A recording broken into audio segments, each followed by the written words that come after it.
of genetically modified pest-resistant, commonly referred to as BT cotton variety, in 2019 after trials at the Kenya Agricultural Livestock Research Organization, KALRO, Center in Mwea.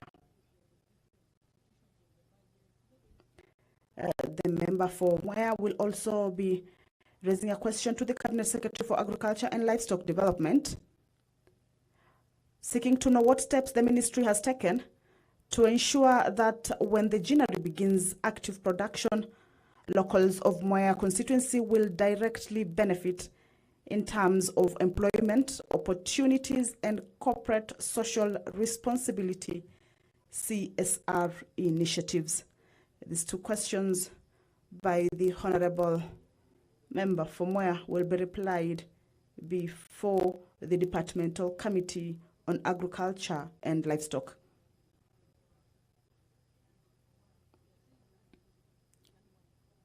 This morning, also the member for Laisamis, Honorable Joseph Lekuton, will be asking the Cabinet Secretary for Interior and National Administration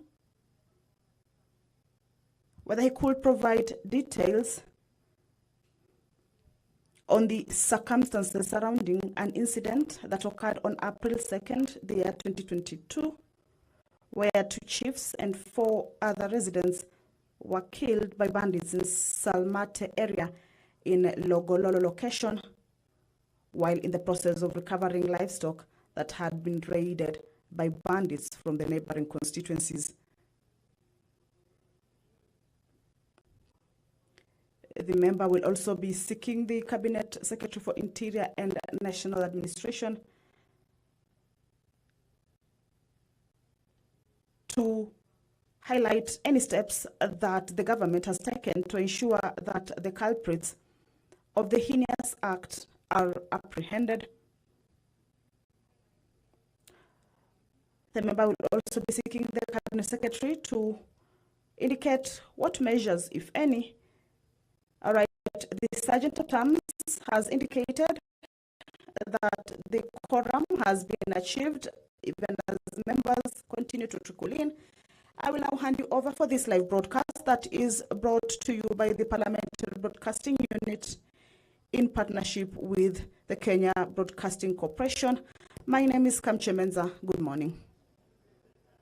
Okay, we may proceed.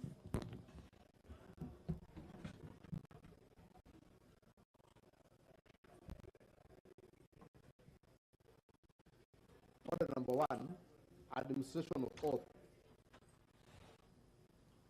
Order number 2, communication from the chair. Order number 3, messages. Order number 4, petitions. Order number 5, papers. Proceed. Thank you, Honorable Speaker. Honorable Speaker, I beg to lay the following papers on the table of the House today, Wednesday, March 8th, 2023, morning sitting. Also remembering that today is Women's Day, I want to pass my congratulatory message and wish the women of this country a beautiful day. Report 1. Report of the Auditor General on Ziwa Technical Training Institute for the year ended 30th June 2019 and 30th June 2020 and certificates therein. Reports of the Auditor General and financial statements in respect of the following institutions for the year ended 30th June 2021 and certificates therein. Ziwa Technical Training Institute, Witness Protection Agency, Staff Motor Car Loan Scheme Fund, Public Procurement Regulatory Authority, Policy Holders Compensation Fund, Kenya Deposit Insurance Corporation, Petroleum Training Levy Fund, National Research Fund, Council of Governors, Kenya National Innovation Agency, Kenya, Kenya Trade Networks Agency, KenTrade, Simlaw Seeds Company, Uganda Limited, and Moi Tech Teaching and Referral Hospital. 3. Reports of the Auditor General and financial statements in respect of the following institutions for the year ended 30th June 2022 and certificates therein. The Kenya Power and Lighting Company, KPLC, Coordination of Population Policy Implementation Project, UNFPA, Ken 09P0P, National Council for Population and Development, Kenya Institutional Strengthening Project Phase 7, number UNEP, Kenya, SEV, stroke 86, stroke INS, stroke 64 project, Ministry of Environment and Forestry, Affordable Housing Finance Project, IDA credit number 8958-KE, the National Treasury. Dwelling of Magongo Road, A109L Phase 2, FIDIC EPC, turnkey-based Kenya National Highways Authority, the National Intelligence Service, State Department for Trade and Enterprise Development, Northern Corridor Rehabilitation Program Phase 3, Kenya National Highway Authority, Portrice Mombasa International Airport Access C110 Road, FIDIC EPC Turnkey Road Project, Kenya National Highways Authority, and lastly, Nuno Modogashe Road Project, Kenya National Highways Authority, and 4, County Government Budget Implementation Review Report for the first half of the financial year 2022-2023. I thank you, Honorable Speaker.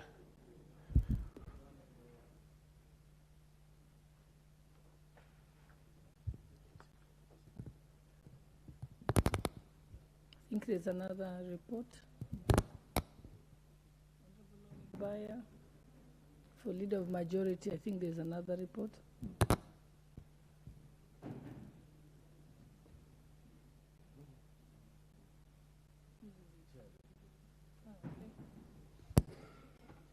The Honorable Samuel Chepkonga, Chairperson, Delegated Legislation. Thank you, Honorable Speaker. I beg to lay the following paper on the table of the House today, Wednesday, 8th March 2023, report of the Committee on Delegated Legislation on its consideration of the Draft Salaries and Remuneration Commission, Remuneration and Benefits of State and Other Public Officers, Regulations 2022. Thank you, Speaker. Order number 6, notices of motion.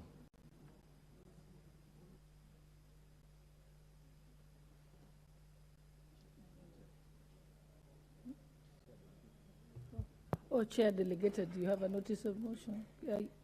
Proceed.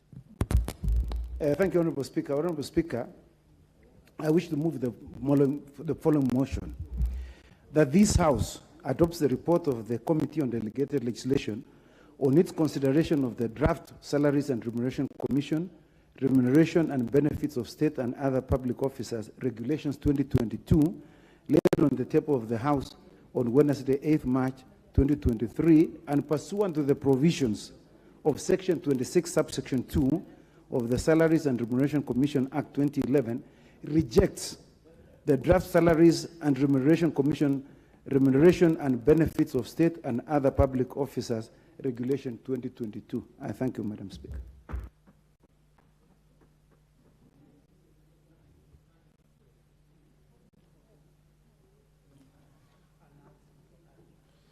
Order number 7, questions and statements. The Honorable Member for Tiati, Honorable Kasait Kamket.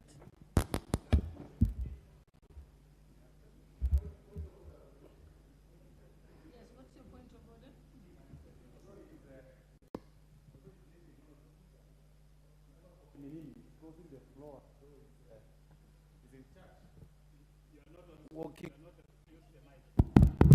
Honorable Speaker, I think it's important for us to maintain the tradition of this House.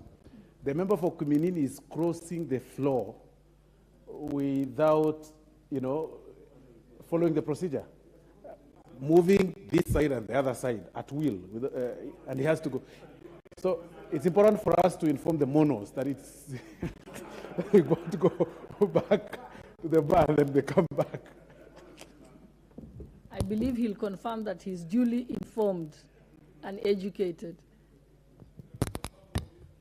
You can confirm on his behalf? Thank you.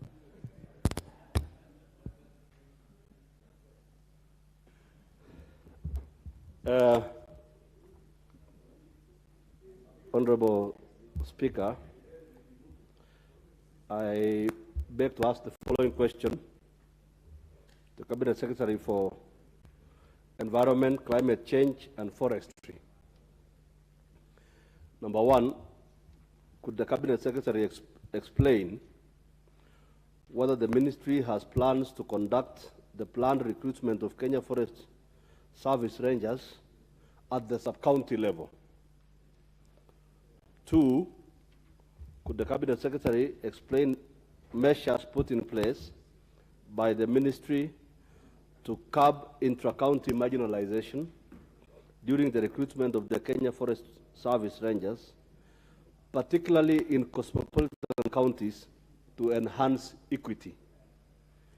Madam Speaker, can I say a word that the recruitment is happening today, and those of us who come from cosmopolitan counties, the distance, Madam Speaker, from Lokis to Cabernet is more than 600 kilometers.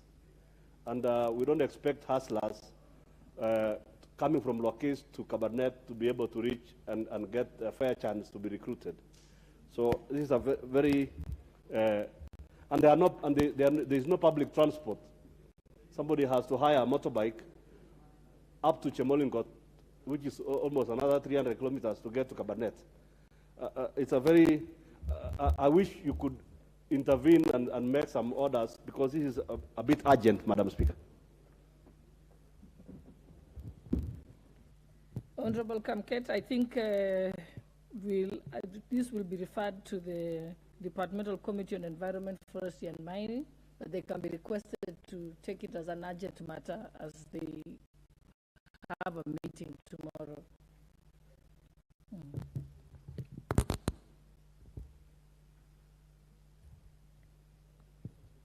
The Honorable Member for Kitui West, Honorable Edith Nyenze, you have a question? Thank you, Madam Speaker. I'm not ready for the question right now, so it can pass. I was not aware. Thank you.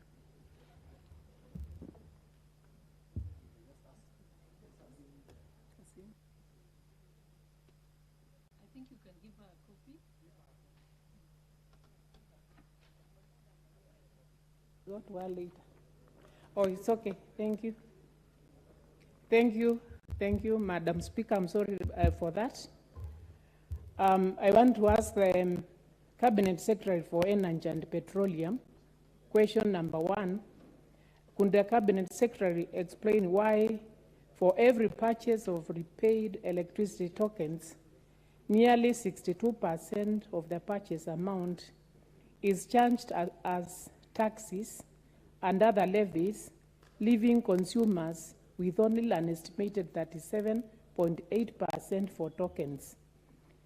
Part two, what measures has the ministry put in place to address taxes levied on electricity charges in order to ensure the power necessary to spur economic growth remains affordable to consumers? Thank you, Madam Speaker. Thank you, Member for Kitui West, Honorable Edith Nyenze. Your question will be referred to the Departmental Committee on Energy.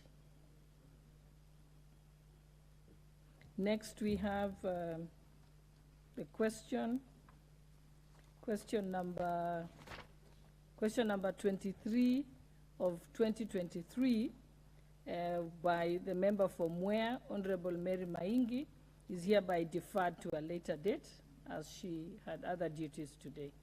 Thank you. We can now move to the next one. The Honorable Member for Laisamis, Honorable Joseph Lekuton. Your question? Okay, he's not here.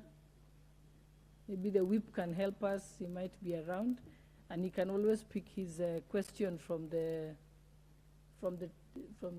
table here.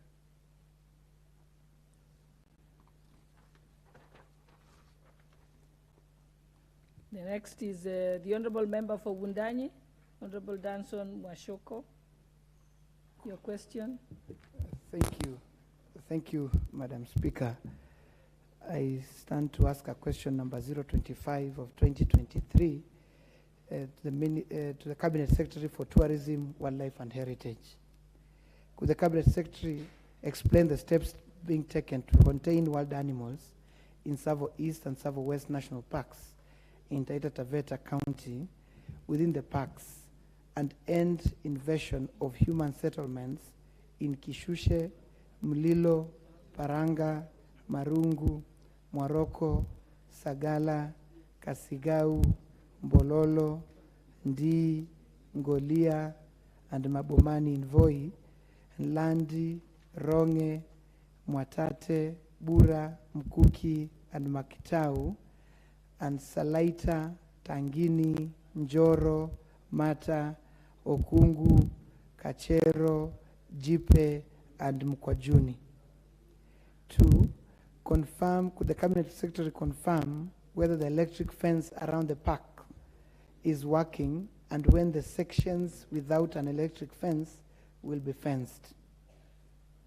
3, could the Cabinet Secretary consider an alternative interventions to wildlife invasion in Taita Taveta, like a dedicated helicopter and hiring of youths from within the county to provide immediate response to wildlife invasion as game rangers and scouts, given that given the long turnaround time taken by KWS officers to respond to wildlife invasion?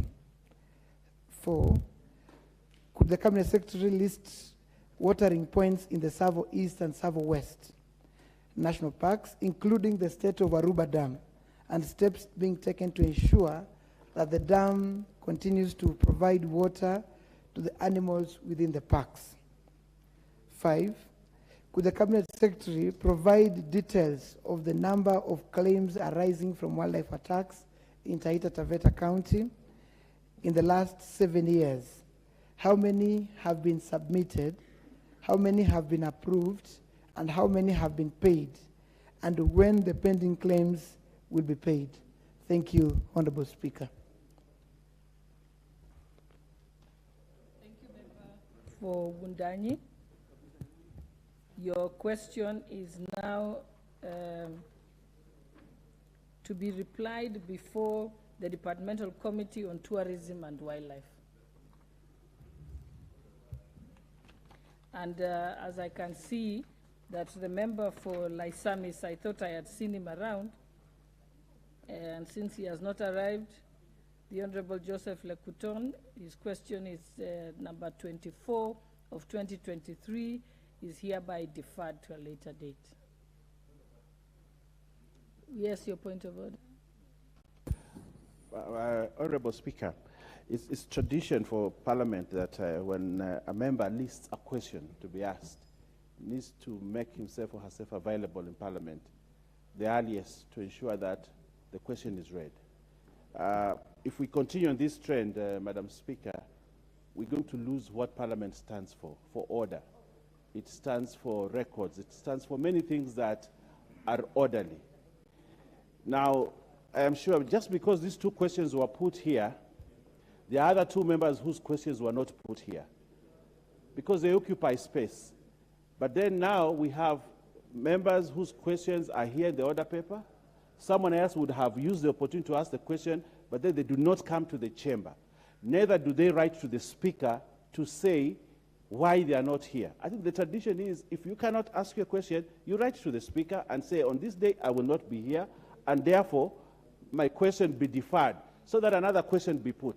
But as Speaker, if you defer a question for which a person has not requested, then I think what you need to do is drop the question so that members would learn to be here when they request for questions. But questions that no one has requested for to be deferred should not be deferred. It should be dropped so that we create space and that people take parliamentary business serious. On Wednesday, it is members' business. It is question time. They have to be here. Thank you, Madam Speaker.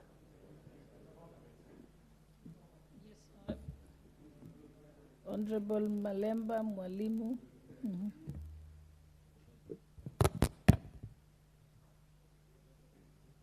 Give him the mic. Thank you very much.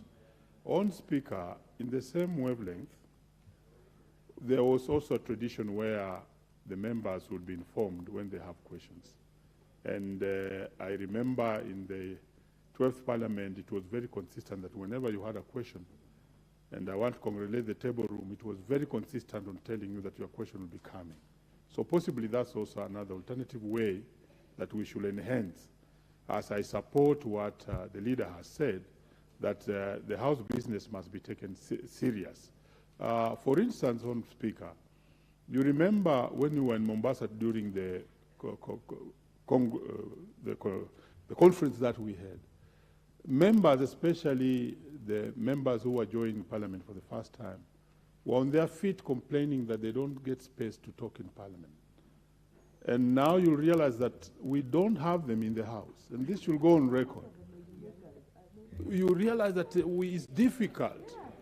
A few minutes ago, we have just been looking for quorum. So indeed, Parliament requires a lot of discipline, and I'm telling you. So you have to come early, sit, insert your card for you to speak. So let's improve on this. Thank you, Honorable Speaker. What's your point of order, Honorable Professor Oundo, Honorable? Thank you, Honorable Speaker. It's a good day, it's a good moment that the issue has been raised by Honorable Bayer on the attendance of members in the National Assembly on the plenary. Many afternoons, Honorable Speaker, towards 3 or towards 4 or 5, the House is literally empty. Literally empty. We have 349 members, and it is telling that out of 349 members, at times so shameful, national TV, you only find a sprinkle of members here and there. And yet the first-timers who keep on complaining all over, they're never given an opportunity to talk. It is telling they are never here. Yesterday, Honorable Speaker, in the afternoon, the Speaker on the chair, Honorable Kaluma, had to literally find innovative ways of buying time because there were never members to contribute towards very important memo, like the one from the President, very important issues that were on the floor of the House. It's my rallying call to the new MPs, especially the young ones. This is the time to hog the limelight, when probably before things start heating up with the government, my main government sponsored the bills and the rest of the thing. Take opportunity like now, come at around 4:30 or 5, when people probably who want to hog limelight have gone, and stamp your authority and talk here. Because whoever monitors Mzalendo does not monitor whether you're talking prime time or another time. That's my free advice to them. If you want to be rated highly among the people contributing in Parliament, like I did myself and Dr. Pokose last time, you look at the appropriate time to talk. Don't wait at 2:30 or that time. That is reserved for the House leadership. Thank you, Honorable Speaker. Thank you, honorable members, for your contribution on that issue. I just want to allow me to say this so that we're not prejudicing a member. The member from where Honorable Mary Maingi had actually sent a letter deferring, except that the letter came in late and wasn't removed from the order paper. General member from like Samis, it's a great distance. So I think I agree with all the sentiments, but I think we are also saying that the table office always the endeavor to actually inform the members.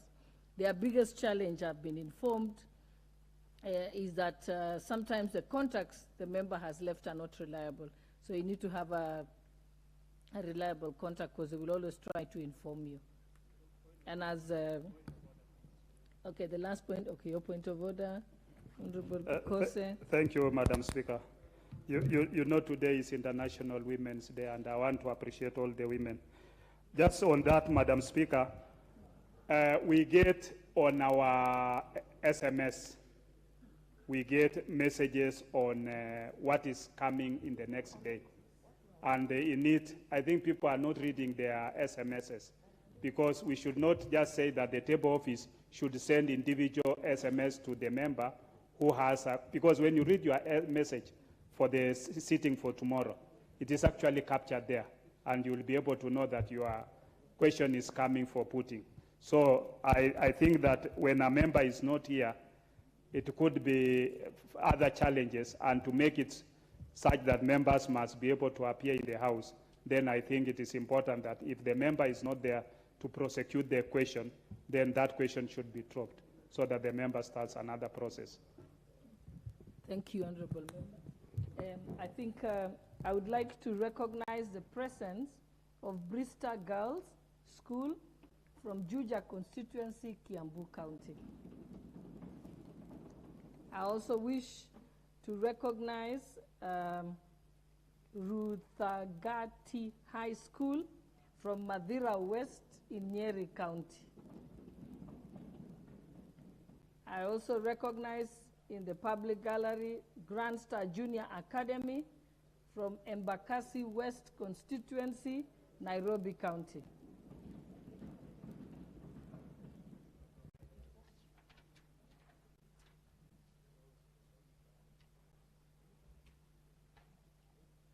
Okay, we go to the next order. Order number 8, motion, development of policy on standardization and production of school uniforms in the country. Question to be put.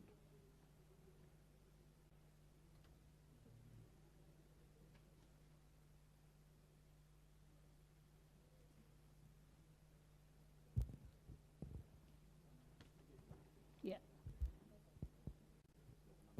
We have the numbers. Okay. Honorable members, I now put the question that aware that the school uniform, which is a variety of standardized clothing worn by students in educational institutions, creating homogeneity among students irrespective of their sexual status or fashion preference.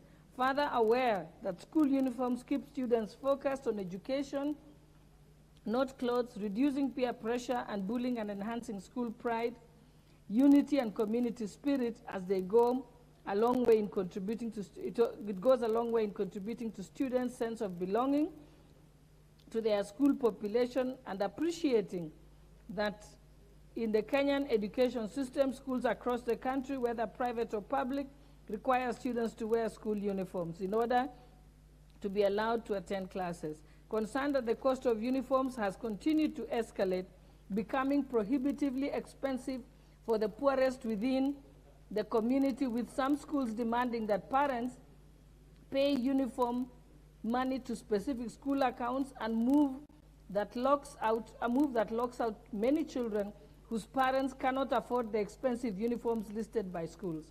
Now, therefore, this House therefore resolves that the government, through the Ministry of Education, develops a policy on standardization and production of school uniforms in this country. Will as many as of that opinion say aye? Aye. Will as many as of the contrary opinion say nay? The ayes have it.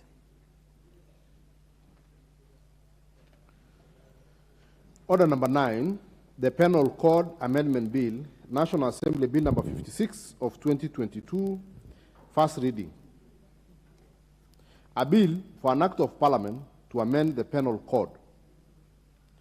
Order number 10, the Public Procurement and Asset Disposal Amendment Bill, National Assembly Bill number 62 of 2022, first reading. A bill for an act of parliament to amend the Public Procurement and Asset Disposal Act 2015 and for connected purposes. Order number 11, the Public Service Internship Bill, National Assembly Bill number 63 of 2022, first reading.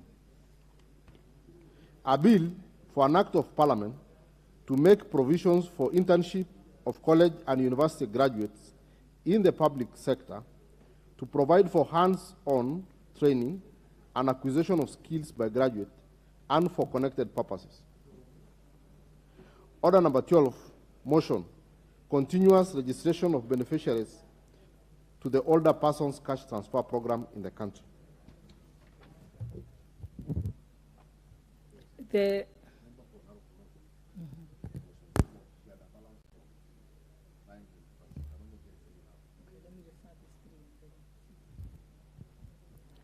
Honorable members, the Penal Code Amendment Bill, National Assembly Bill number 56 of 2022 by the Honorable David Gikaria MP will be referred to the Departmental Committee on Justice and Legal Affairs.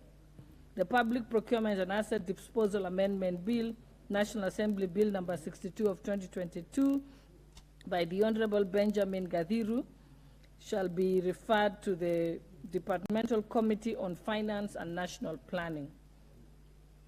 And the Public Service Internship Bill, National Assembly Bill number 63 of 2022 by the Honorable Naisula Lesuda, will be referred to the Departmental Committee on Labor. On motion number 12, on the continuous registration of beneficiaries of older people, there was about a balance of 13 minutes. The member for Narok North was on the floor. Are they here to complete their time? She has left.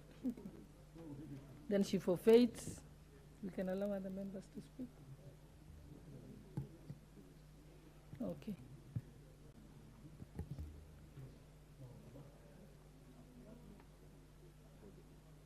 I think let's call the mover. Was there a member who wanted to have the 3 minutes?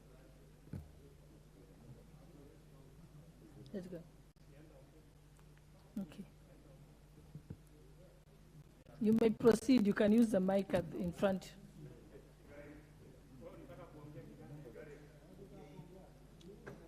Please give him the mic. There's a member on his feet.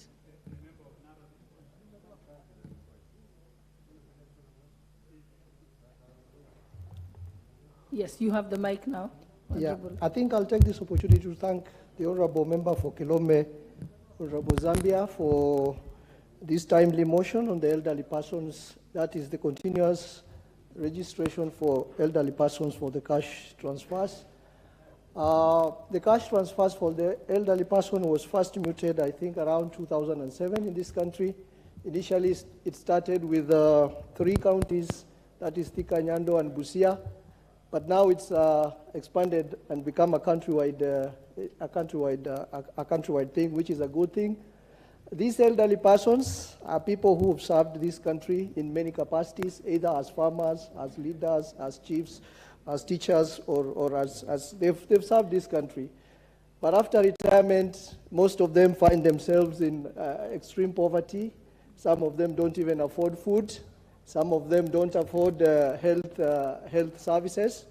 And therefore, it's a good thing for these elderly persons' cash transfers to continue. And we had targeted 4.4 million Kenyans to have been registered by now.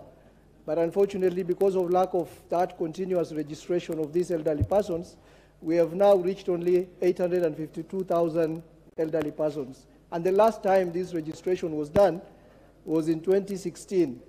And that is why this motion is very timely. It is very much welcome, so that we can pass it and have a continuous registration of elderly persons.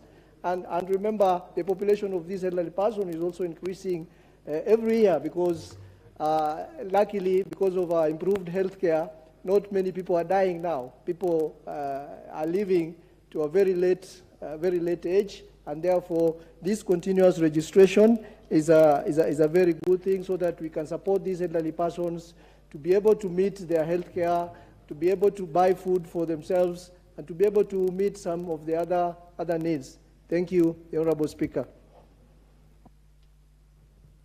I now call upon the mover to reply. You have 10 minutes.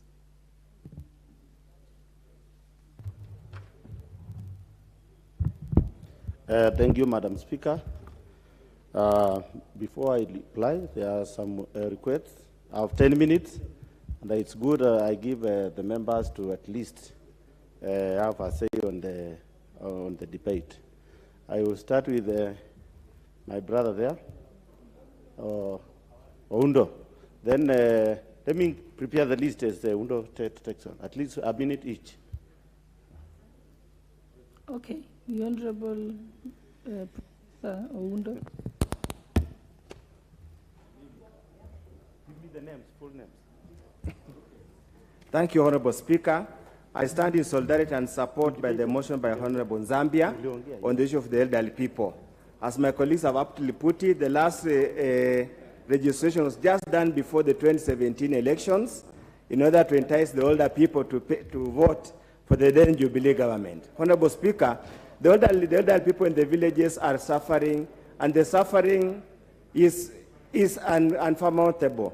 I therefore ask Honorable Speaker that the national government moves with speed to make adequate allocation to this program and ensure every person who is 65 years old and age over must get this kind of transfer to let them live their old age in dignity, because they have served this country, they have lived in this country, they deserve something better. During the campaigns, our party leader, Raila Amolo Odinga, had promised every vulnerable person 6,000 per month unconditionally. And those Kenyans are now suffering because they are...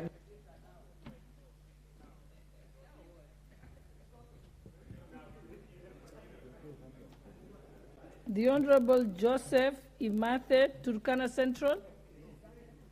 Oh, Zambia to Honorable Nziamba? Okay. Give us the list, please.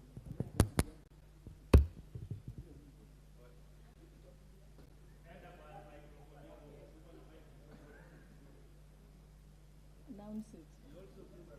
You can announce it from your seat, but it's okay. Oh, I can kick from the...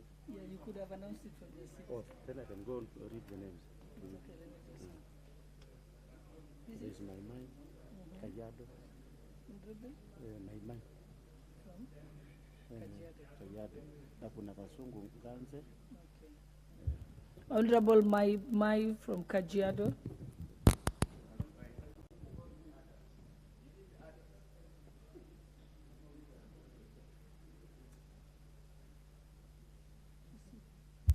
You may proceed. Let him have the mic.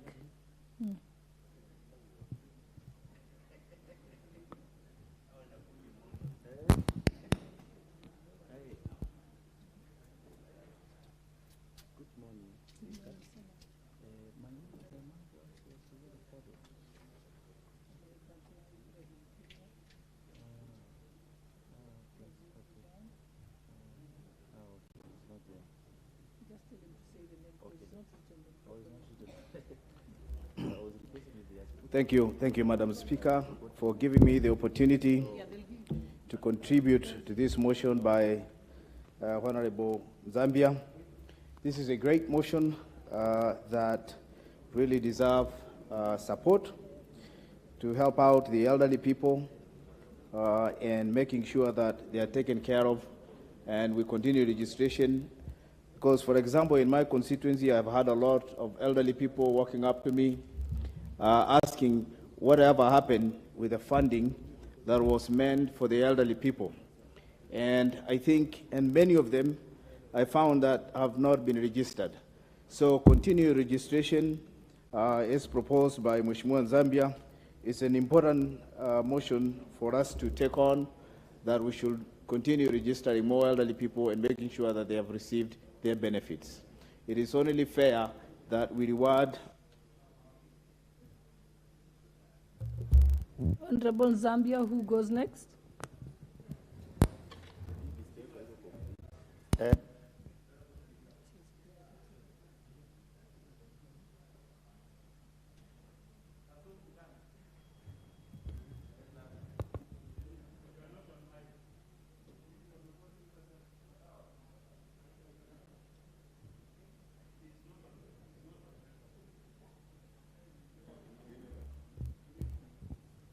No, he's going to get the clerks are giving him the mic here. Yeah, okay, there's one behind you.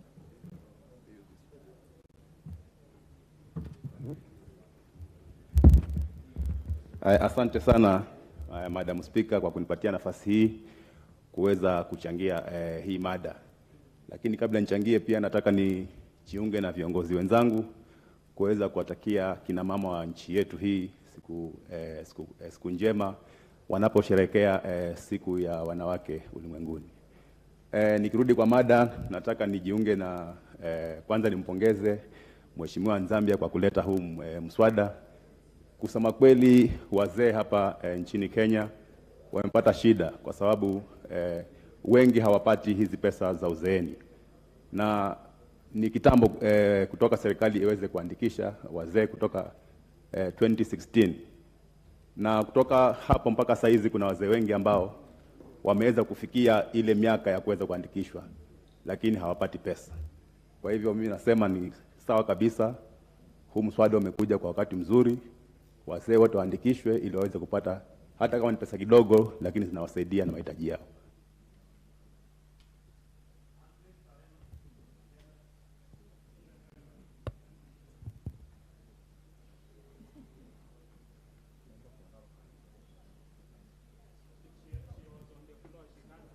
I'm informed the member for Narok had actually spoken on this.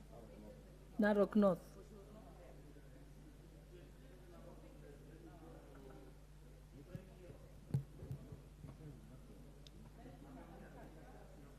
I'm informed that once you weren't present when you were called, you forfeited the 10 minutes that you had. Then we go to Anton Mpe. Yes, you can call somebody else out. Anton Mpe.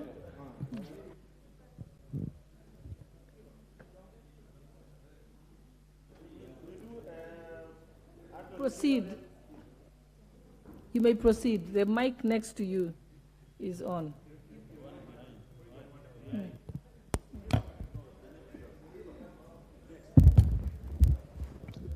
Point of order, Honorable Dr. Pukose. Just as a point of order. On procedure, Madam Speaker, Honorable Zambia should be on record donating how many minutes to specific members of parliament. You can't just do it off the mic, that you are now pointing that one, you point that one. No, that's not a house, how we do in parliament. You must be able to stick to our rules. But he must be able to put it on record that he's given so and so, and it's 1 minute, so that we do it cleanly. Proceed, Honorable Zambia. Thank you, Honorable Speaker. I think the member probably was not listening to my speech. I clearly said that I will give each member 1 minute, and that is already in record. So can we proceed, Honorable Speaker, with Mpe? 1 minute. Asante sana Mheshimiwa Spika. Mimi nami nasimama kuunga hoja hii kuhusu namna ya wazee ambavyo wangeweza kulipwa. Mheshimiwa Spika, nataka nimpongeze Mheshimiwa Nzambia kwa kuja na hii hoja wakati ambao unafaa. Kwa hakika tuko na wazee kule vijijini ambao hali zao za kimaisha, za kiafya si nzuri, na labda hii hoja ikiweza kupita, nina hakika kwamba wazee kama wale wataweza kupata fedha ambazo zitawakimu kimaisha. Mheshimiwa Spika, pia nilikuwa ninaomba ile miaka ambayo imewekwa ya wazee kuweza kupata hazina hii, kwa sababu kisheria inasemekana kwamba ni mpaka mzee afike miaka 70 ndio aweze kupata pesa hii. Mheshimiwa Spika, ningeomba bunge hili liweze kupunguza ile miaka, kwa sababu wazee wetu kule vijijini wanakufa kabla kufikia ile miaka ya hao kuweza kupata pesa hizi.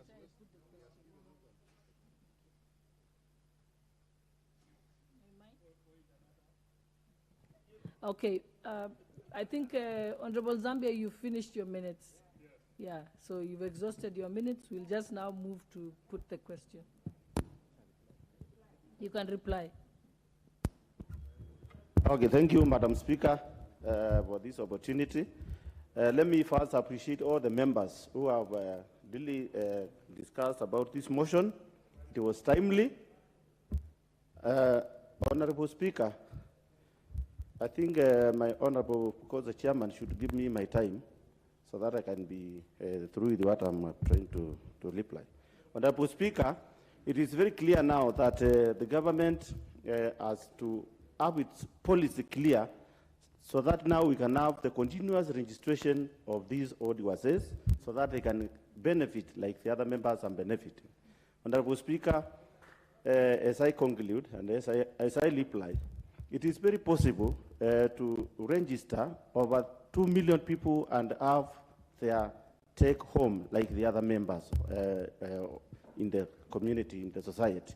There are those who have been benefiting from the same funds, and it looks like it's a discrimination when other members who have attained the same age are not benefiting. So you're moved.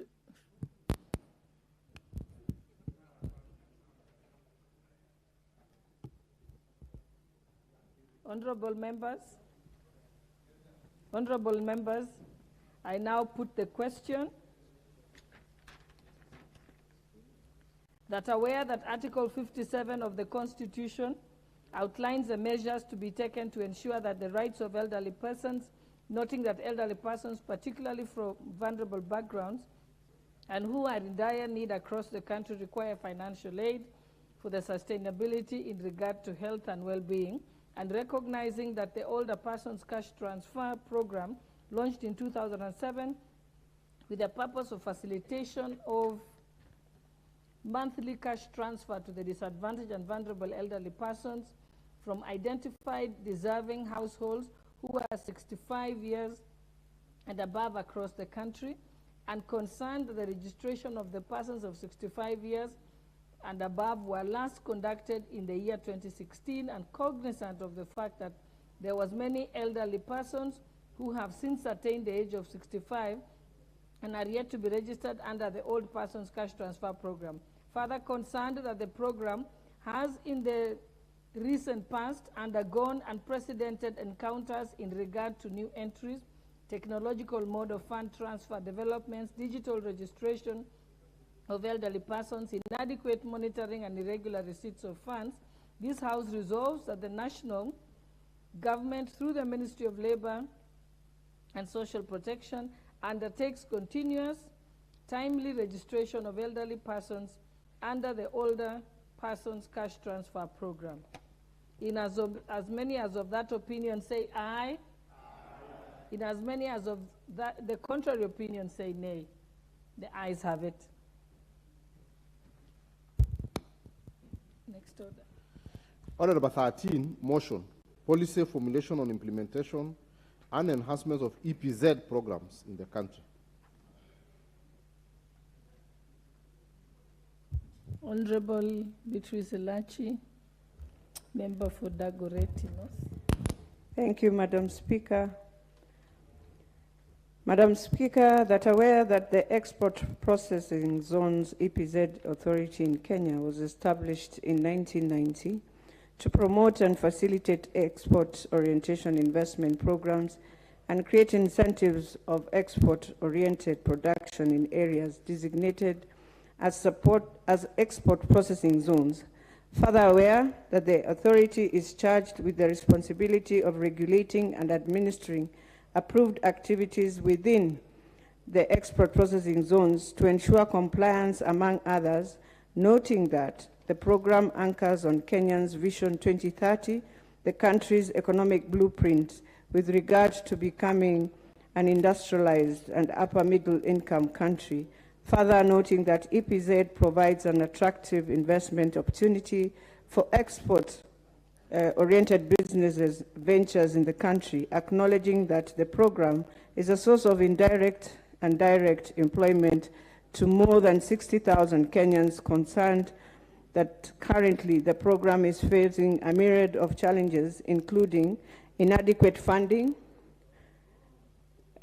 prohibitive cost of accessing business loans, high cost of production, shrinking export market due to effect of the COVID-19 pandemic, inadequate supplies of raw materials, water and power of agro-processing companies, among others. Further concerned that there is need to revamp the SAID program to improve its performance through increased funding to aid, for instance, in setting up of excellence centers in some parts of the country, expeding to negotiations for market access, especially to the East African community, EAC, including trade negotiations between Kenya and other countries on diversification of products eligible under the African Growth and Opportunity Act, AGOA, the employee training and retention, provision of reliable supply of raw materials for agro-processing companies, improvement of infrastructure to enhance steady supply of water and power, and provisions of affordable access to credit facilities, among others. This House resolves that the national government, through the Ministry of Trade, Investment and Industry, develops a policy whose core objective would be to, among others, address the challenges currently faced by EPZ with specific focus on implementing EPZ programs to enhance performance and enable retention of investors across the country, to enhance economic sustainability and allow companies to pursue businesses locally through the 20% waiver to enable them earn a living. Madam Speaker, today, as we celebrate International Women's Day, and I want to thank all the women, and especially the women of Kenya, 80% who work in EPZ and also in the agricultural sector. And to say that I stand here this morning, Madam Speaker, also to appreciate the Budget Committee for giving this institution money to create shades, but more importantly, to look at the industry, how it can support Kenyans and especially young people to be employed and to be able also to get jobs. Madam Speaker, the AGOA program started in this country when the Americans decided to support and have a trade framework with Kenya. And within this framework, we were able to see that Kenya was moving to the right direction. And you look at the program also, it is across the East Africa. I know we have EPZs in Ethiopia, but right now they are closed because of the conflicts that they are facing. And so when you look at this company, this is a company that can create a lot of impact, especially when government says that you want to employ. You need to enhance the EPZs to be able to employ. You need to enhance the EPZs to have a clear supply chain, Madam Speaker. And more importantly, this is an institution that employs more than 60,000 people, meaning indirect you can go beyond 60,000. And if enhanced well, and if government can put in more efforts, you will find yourself with 1 million people being employed.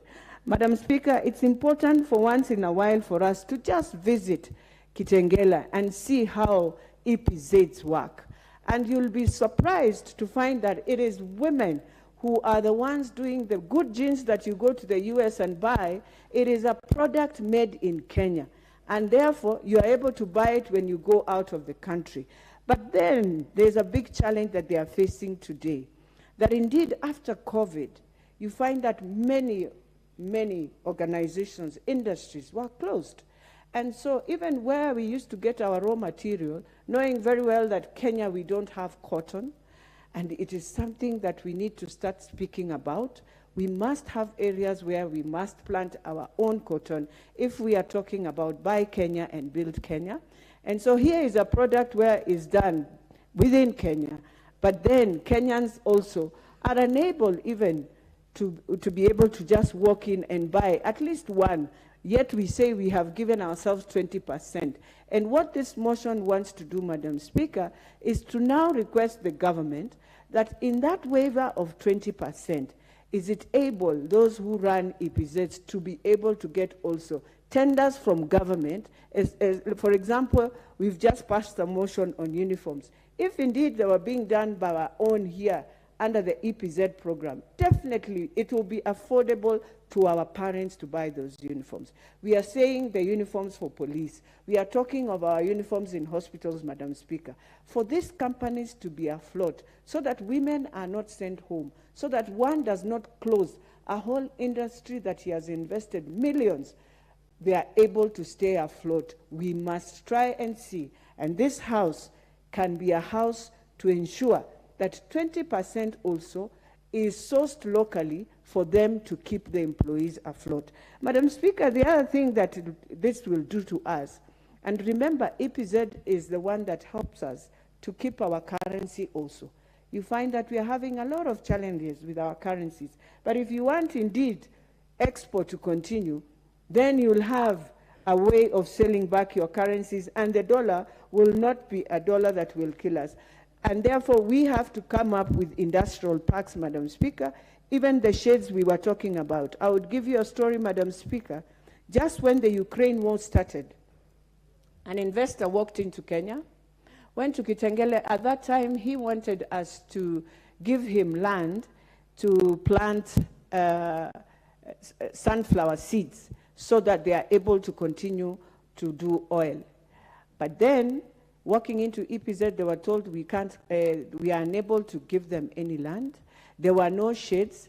Yet right now, the investor moved to Tanzania, and Tanzania is now benefiting. You walk into an EPZ, you find, and I'll just give an example of Mass, where you have really serious productions going on of nearly 4 billion shillings. And so I know many people will not understand, but it is good to visit. Then you realize the impact that most of these EPZ companies does to Kenya, that indeed Ethiopia is closed. So are we able to have shades so that these companies can come back to Kenya to give our young people and many others, not just business, but more importantly, employment? Madam Speaker, I think the most important thing that we can do is to see how we create also an excellence academy, so that many of these young people who would want to go, because when you find the facilities that are being used, the machines that are being used, they are machines of technology. And I walked into an EPZ in Kisumu, which is the first EPZ called Dada. Dada is an EPZ of a woman who worked in Kikomba for more than 30 years, was able during COVID time, she realized we are having a lot of conflict in bringing Mitumba, and decided to go and open an EPZ in Kisumu. While in Kisumu, she went along, Madam Speaker, and now started recruiting young girls who had dropped out in school. Today, you walk into her facility, 3,000 young girls. These are girls who dropped out of school because of early pregnancy. They are able to come and do their work, but more importantly, able to go in the afternoon to a gumbaro so that you are able to continue and do your exams. And that's why we say, Madam Speaker, even as we celebrate women, these are the women we celebrate today. And I want to tell our young girls who I see, they are also listening and watching, that indeed when you are in school, always inspire yourself to ensure that one day out there, you will remember and you will change lives of others. That indeed, if you have a young girl who you feel is your friend and is threatened by early pregnancy, please talk to them. Do not look at them, do not victimize them. That is why we have different institutions taking care of them. So, Madam Speaker, as I finalize, so that I call my sister Martha to second, I just want to say, as we debate on this motion, let us remember this is one flagship program that can transform lives of very many young people. Let us remember that in Ethiopia, now that they were closed by the Americans because of their conflict, Kenya is the hub to take over. And indeed, everyone appreciates that Kenya is a hub within East Africa that has done so well on their AGOA program. With those few remarks, I beg to ask Honorable Martha Wangari to second. I beg to move and ask Honorable Martha Wangari to second. What am I begging to move? You may proceed, Honorable Wangari. Thank you, Madam Speaker. And allow me to also take this opportunity to wish all the women a happy International Women's Day, including yourself, Madam Speaker, and including the mover of this very good motion.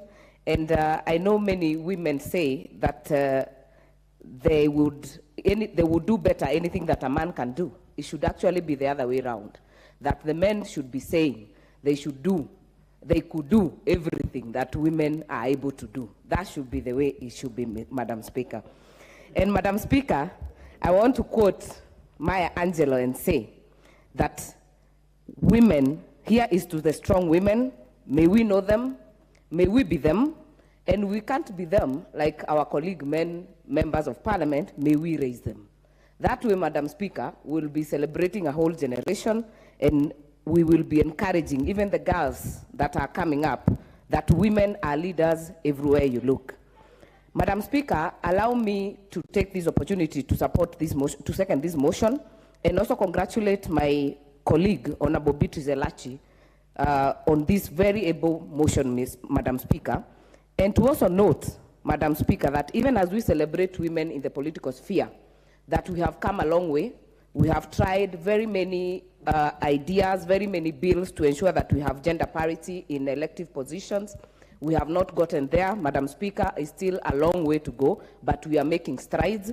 And Honorable Elachi is also one of the people who actually can show that affirmative action can start all the way from the nominated members we see in this House, that they can be elected, because I was with her in the Senate, 11th Parliament. We were able to be elected in the 12th, and she also became a speaker, Madam Speaker. And that is why I also support your initiative. Yes, a county, Nairobi City County Assembly Speaker, and later to this House, Madam Speaker. So this shows that affirmative action is possible to ensure that more women are represented in this House, and even as we debate the presidential memorandum to ensure that not more than 2/3 gender rule, Madam Speaker, this should be evidence that affirmative action can be achieved and can be a good way to ensure the numbers are better. But on this motion, Madam Speaker, the issue of the establishment of the EPZ production outlets, Madam Speaker, was done in the 90s, and it has gone a long way to ensure that we have incorporated MSMEs in this country. More than 75% owned businesses that are able to be registered at the EPZ, Madam Speaker, are able to get incentives to ensure that they get good production. They get corporate tax holidays, I think for 10 years. They get 10 years withholding tax holidays. They also get perpetual exemption for payment of stamp duty on legal instruments. Madam Speaker, that way we are able to nurture very many businesses, very many even women-owned businesses, Madam Speaker, to be able to rise and to be able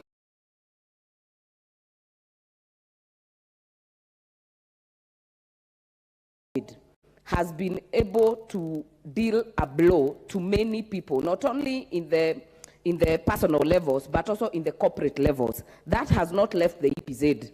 They have suffered, Madam Speaker, in terms of their production, and yet we have very many direct and indirect jobs running into thousands that depend on this.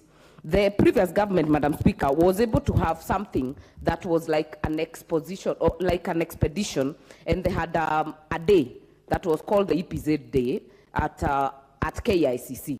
I think this is something the Ministry of Trade should look at, because if you want to buy even a pair of jeans, by the way, Madam Speaker, I have bought from EPZ, they have very good quality jeans, Madam Speaker, but how many people are able to afford or even to know where to get them? These 20% that come to the market, how do we know where to flag them out if you want to buy, Madam Speaker?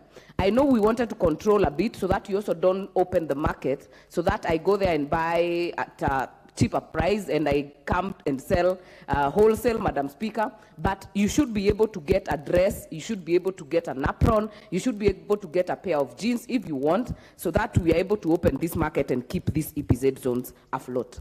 Last Friday, Madam Speaker, the President, His Excellency William Ruto, was in Gilgil, the NYS pass-out parade, Madam Speaker. We had a group or a cohort of 10,600. This time, it will be almost 20,000 that will be passing out. Madam Speaker, the quality of work done by our NYS is amazing. In terms of the uniforms, for the police, we do not even need to go to China. We don't need to go outside the country. We have the workmanship, we have the training, we have the capacity, and more importantly, we have available labor. That available labor in NYS, and I can imagine in all the other NYS colleges, Madam Speaker, should actually be looped together with this EPZ so that we have the absorption. Because if you do a paramilitary training for these almost 11,000 kids and you do not absorb them, Madam Speaker, then you leave them out there with the training and it does not actually make sense. They are trained well, capacity training, they have the knowledge and they have the machinery. Madam Speaker, what we should be looking at, even as we empower EPZ, is that we should be able to loop them in to ensure that we actually have zones, so that it's not just in Kitengela. Let us expand this to the other parts of the country where we have NYS, where we have available labor. Let us be able to ensure we use that labor to train more and more to get into the market, Madam Speaker. But more importantly, let us get the government to continue supporting the EPZ, especially through funding that is timely, through funding that is assured, so that they are also able to project what their production would be, and more importantly, by opening up that they are able to link even to the tendering process of government, Madam Speaker. Because when we say SMEs register in EPZ, one qualification that you need so that you are given that license as an SME or a small medium enterprise, Madam Speaker, is that your company should be over 75% locally owned. That means, Madam Speaker, that we will be absorbing so many of these MSMEs to be able to tap into the resources. And we have a lot of government tendering going on. Madam Speaker, today, as you have heard members speak, they have a recruitment going on of Kenya Forestry Service Rangers. Over 2,000, Madam Speaker. They will need uniforms, and not one pair. They will need boots, and not one pair. And you go the way another sector is Kenya Wildlife Services, you'll go to the Kenya Police, you will go to even the NYS themselves. They have uniforms that they wear every day. They have the ceremonial ones. Same to the Kenya Police, same to the Administration Police, same to the Kenya Defense Forces. So, Madam Speaker, in terms of capacity, we can utilize what we have, the EPZ and also the NYS labor, so that we are able to supply our uniformed forces, and also the private sector, Madam Speaker, because you also have private guards, the G4Ss, the KKs, that are always being used by private procurers. So we are able to get this market opened up for EPZ so that you're able to keep them afloat. Because, Madam Speaker, anywhere there is any industry, it does not only touch on the people inside the industry, it touches on the people around it. If you go to where EPZ is in Kitengela, you will get people who will eat every day. So there will be a woman supplying chapo madodo every day. There will be a woman bringing porridge. There will be a woman washing clothes. There will be something happening, Madam Speaker. And that is exactly what we are looking forward to, so that we change our communities, we change our country bottom up. Madam Speaker, this is the way to do it through EPZ. And I hope that we are able to nurture this and give more incentives so that we are also able to license more companies that are small and medium enterprises to be able to take the advantage. Because, Madam Speaker, what do you mean when you say you are incubating small businesses? It means if you get these tax holidays, if you get the shades, Madam Speaker, you are able to do your work and lower your cost of production so that you are able to maximize on your markup in terms of profit. So, Madam Speaker, I hope that this can be done by the government, and I would like to actually support that we integrate them with NYS colleges so that we are able to get even a bigger market to leverage on the issues of tendering and issues of getting more and more absorbed. So I want to thank Honorable Beatrice Elachi for this very timely motion, and hope that this House can actually support them to be able to, can actually give a support and from the members to be able to do better and leverage even internationally and in the international trade and markets that are available. With those few remarks, Madam Speaker, I beg to second. Thank you. Honorable members, I now put the question that are aware that the export...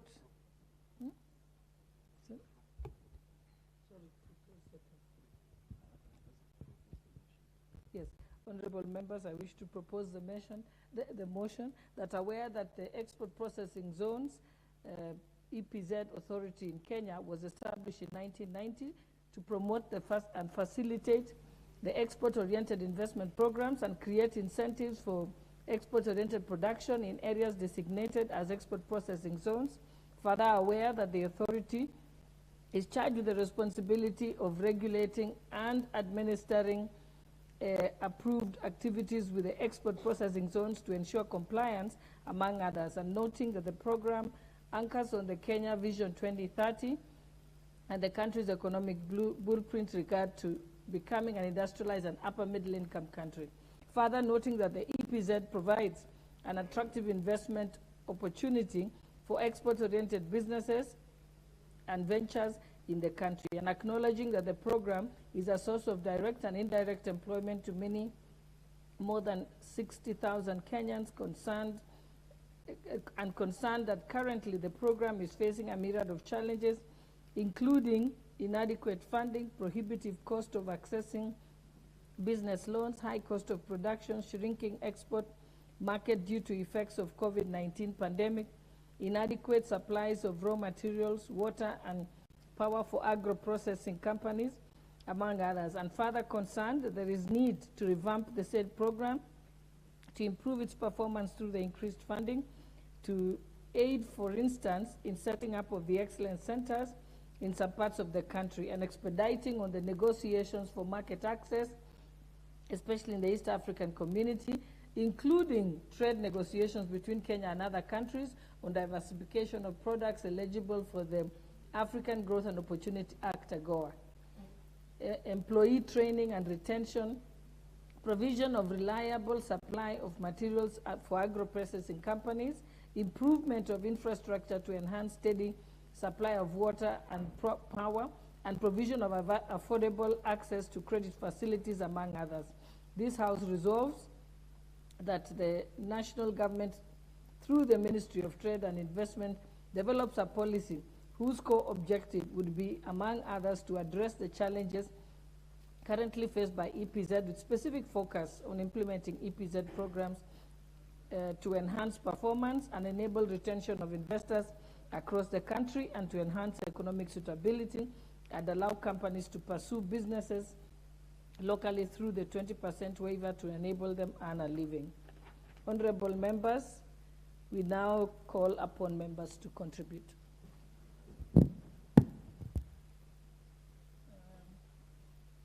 The Honorable Didimas Baraza, member for Kimilili. I see you are the first one to come in today. Thank you, Madam Speaker.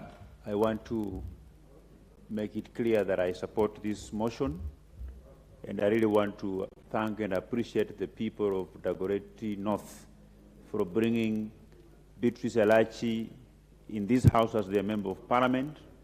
Had they not done that, Madam Speaker, this very good idea could be somewhere not helpful to the citizens of this country.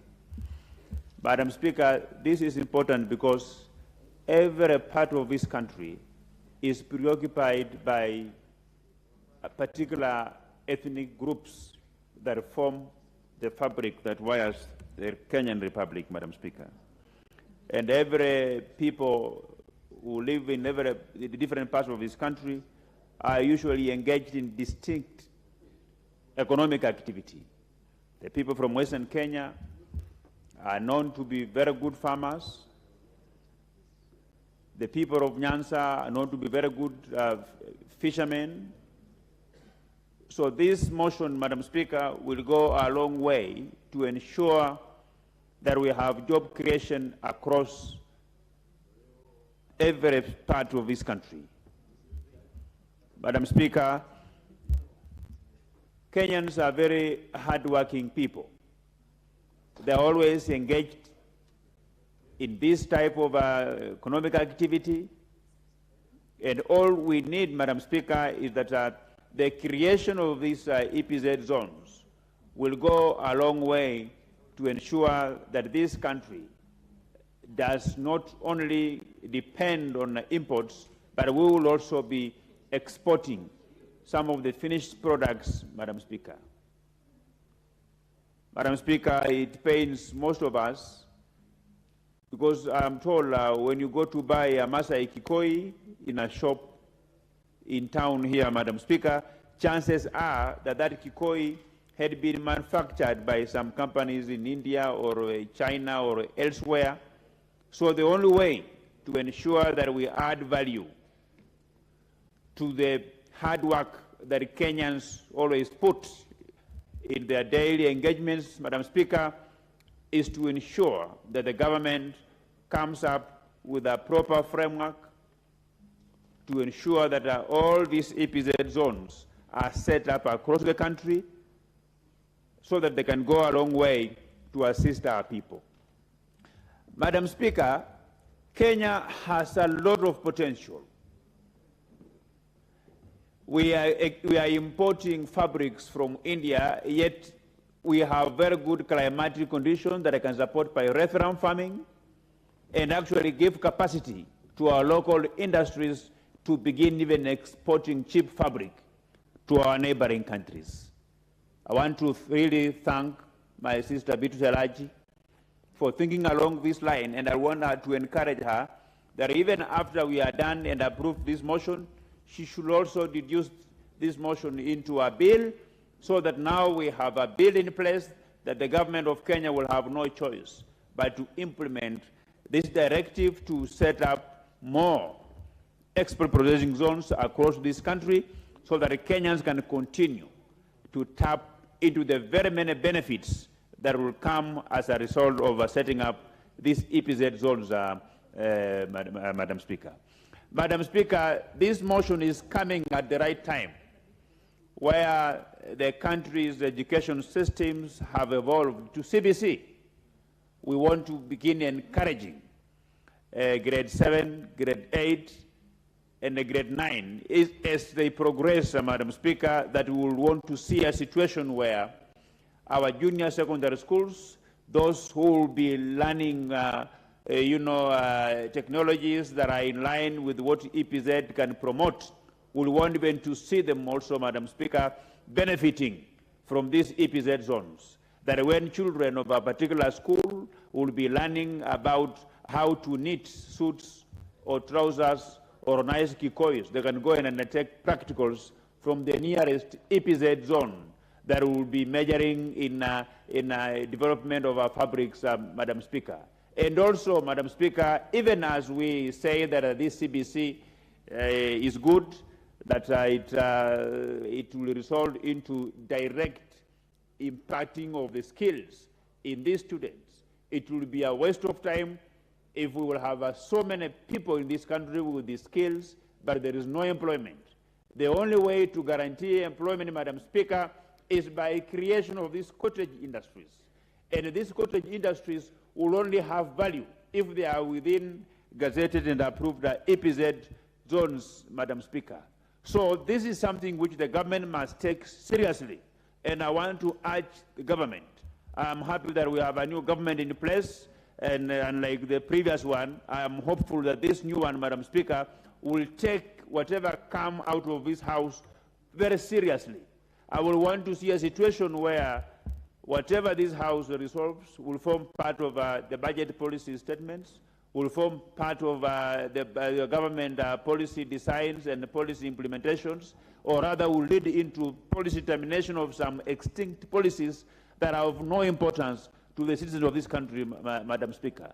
So I really want to, I hope that the CS in charge of trade, the Honorable Moses Kuria, will be passionate about implementing this directive, and I am sure that every member of parliament in this House will support this motion so that you can have it approved and the government picks up from there, Madam Speaker. Madam Speaker, if you move across this country, you will find that we do not have idling population. Every single citizen in this country is involved in some activity. We just asking the government that to support whatever those activities are in terms of putting them together, putting the skills together, and actually take advantage of the diversity of the economic activities across this country to set up different EPZ zones, Madam Speaker, so that Kenyans can employ themselves, Kenyans can get market for the product that they are producing, so that Kenyans can also have access to the markets of the various products outside this country, Madam Speaker. Kenya has always been a one-way traffic, that we are always importing products from other countries, that even when we are producing tea, even when we are producing coffee, we are still importing coffee and tea from from countries that don't even grow coffee, Madam Speaker. So it's high time that we add value to our coffee farmers.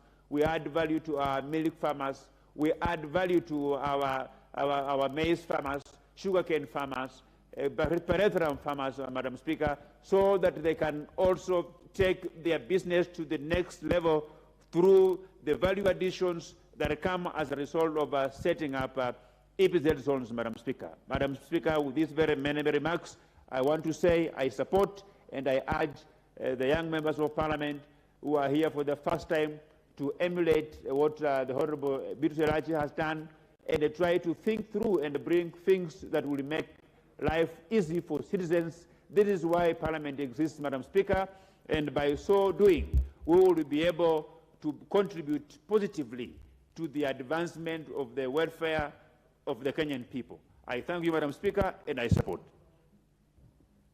Thank you, Honorable Didmas. This chance will go to the Deputy Majority Leader. Thank you very much, Honorable Speaker. Madam Speaker, I would like to congratulate our lady, the Honorable Elachi, for this very thoughtful, well-thought motion. But as I delve into the details of this motion, I would like to draw the Honorable Elachi to one or two things. One, this country already has an Export Processing Zone Act, which was enacted in 1990.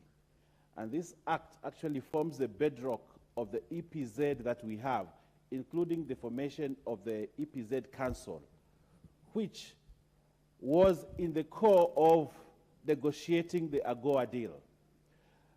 Honorable Speaker, every time the AGOA matter is mentioned here, it's very I become very passionate because one of the things I studied in my planning lessons at my master's level was actually the AGOA, and I have written quite a lot about AGOA and how it has benefited this country. Today, Kenya's GDP has been enhanced by the AGOA Treaty, and we have over 44% of the GDP being contributed by AGOA.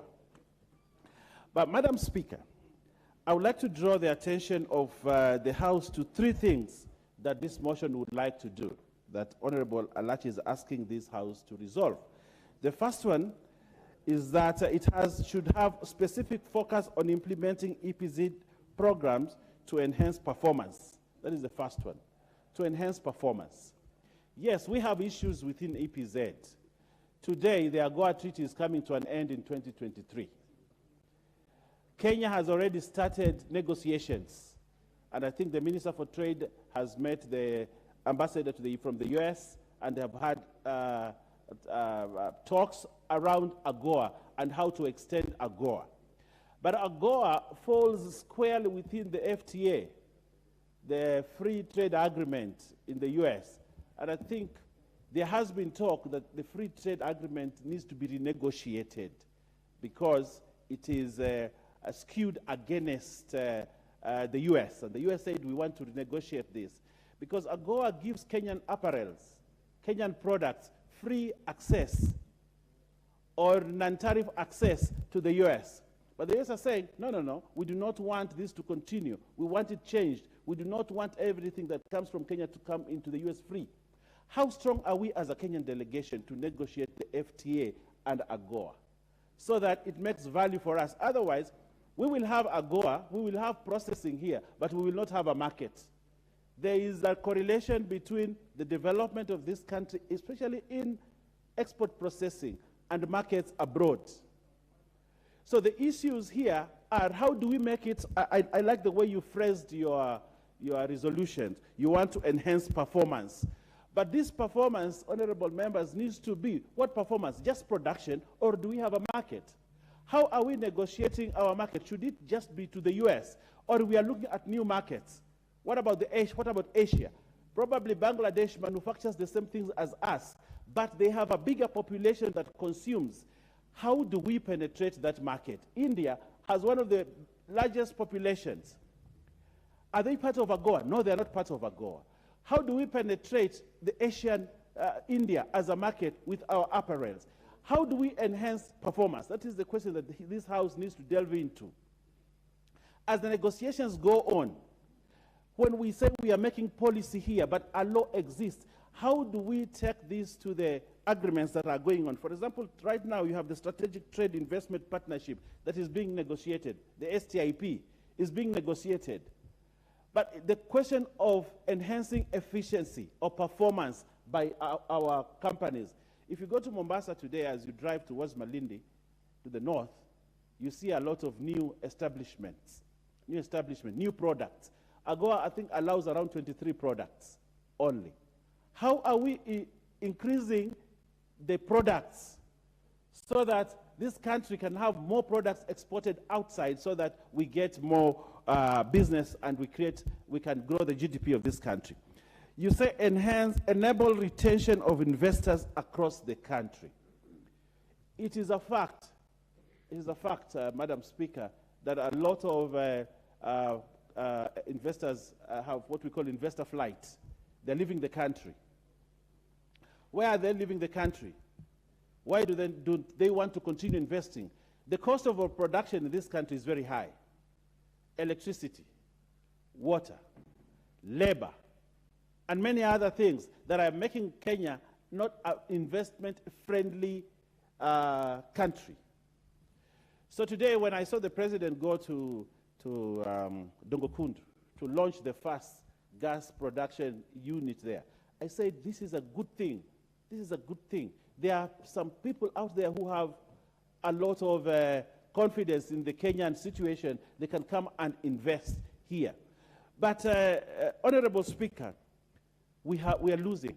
We're losing investors. We are losing investors. That's why I come to another conclusion, and the move of the motion is to take note of this one. Do we want to stick to only EPZ, or do we want to move this country to EZ, economic zones, where we have many more, special economic zones, the EPZ is only one form of an economic zone. It's a special economic zone called EPZ. Do we want to move this country to EZ such that the EPZs that we have can now be diversified and we have a broader policy, a broader law on SEZ or EZ, so that we can create more business, we can create more? Do we only want to go to export processing, or do we want to go to full manufacturing?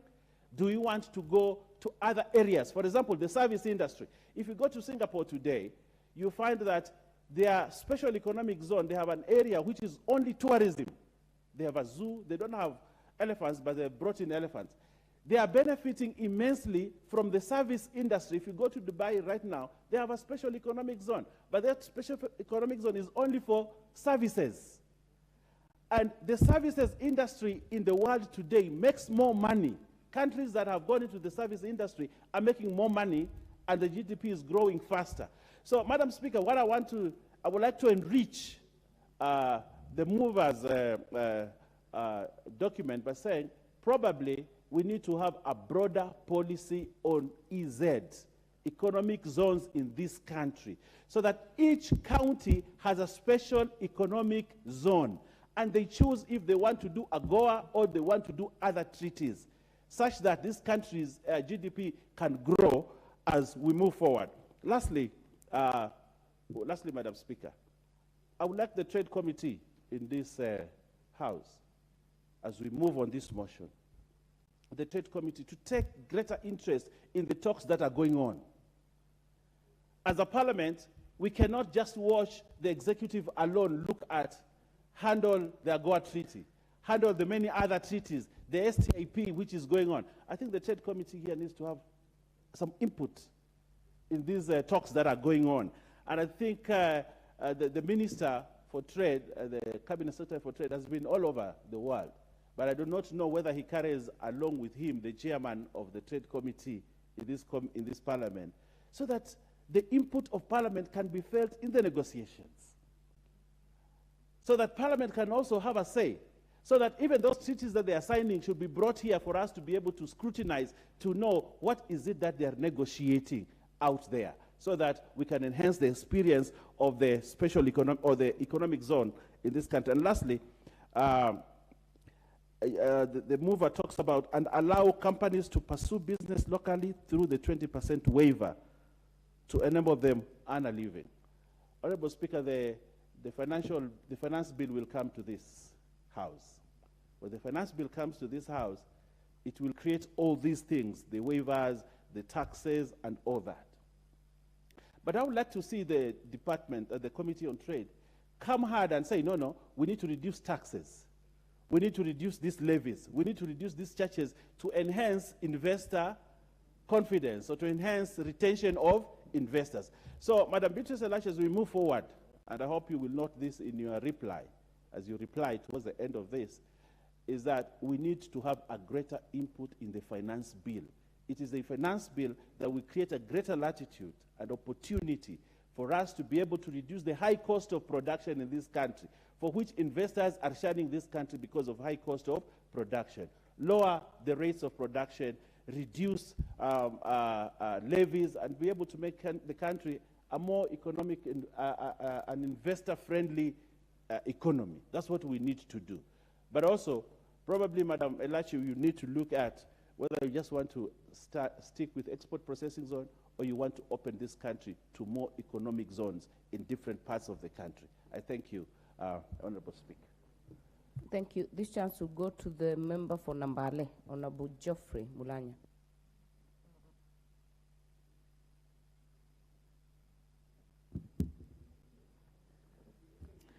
Thank you, Madam Speaker, for giving this chance to air my views on this motion. First, I wish to thank Honorable Elachi for bringing this noble motion to support the EPZ zones in our country. Madam Speaker, we must appreciate that as a developing nation, we are faced with so many challenges, among them the challenge of unemployment. And we have many youth that are being trained through the TVTs that have been established by the government, but after that, they face a challenge of getting employed. If the government can support the EPZ zones, I believe that we'll have a good chance that our people, after training through these colleges, will have opportunity to get employed. Secondly, we know that through the exports that are done from the EPZ, our government is going to earn a good revenue to support our economy. And for a person coming from a cotton-rich zone like the Western region, I support for the ministry to come up with the policies that can address challenges that are facing EPZ, so that this will support many farmers, because the farmers who are engaged in cotton farming will produce the raw material that the people involved in the EPZs will be using for production of the garment they're producing. So, Madam Speaker, with those few remarks, I wish to support the motion and thank Honorable Elachi for coming up with this noble motion. Thank you. Member for Kilgoris, Honorable Julius Olesunkuli. Madam Speaker, before I make my remarks, I want to take this opportunity to congratulate all the women of the world for this International Women's Day. I know that the one-time president of China, Mao Zedong, said that women hold half the sky.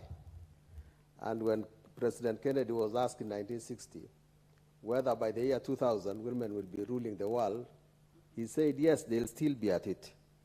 So I congratulate the real rulers of the world on this important day. And I also want to thank my colleague and Honorable Elachi for this motion. The Ministry of Trade, under the law, the act that has been referred to by the majority leader, registers EPZs throughout Kenya. There are about 7 of them now. And the essence of the EPZ is that it gets favorable trade conditions, favorable conditions. It is insulated from the tax regime in Kenya. And it gets many, many duty-free concessions. Now, these together, Madam Speaker, comes with a lot of responsibilities that other than the 20% allowed of them, they are supposed to produce only for export. Now, then that comes with a lot of challenges, especially where we stand now with our economy. Like every export-oriented business, EPZ business will be affected by the external factors, the global economy. In the first place,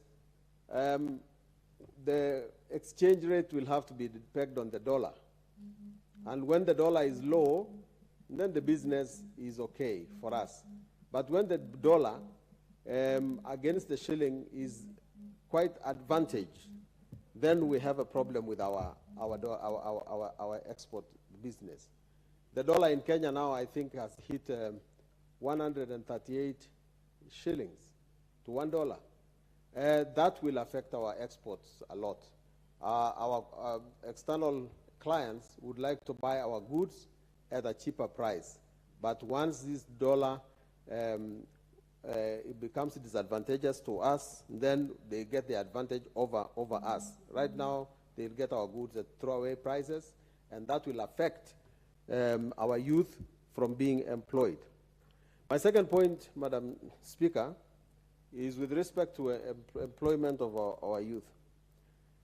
I know many of my colleagues here, everybody is thinking about his home area. But I want to tell you that the EPZ is supposed to be for the Republic of Kenya. Whether it's located in Kilifi or in Nairobi, it is supposed to serve all the people of Kenya. And it is important that when employment opportunities do arise in the EPZs, that these opportunities should not be segregated, do not be localized, because we cannot localize Kenya to the smallest decimal point.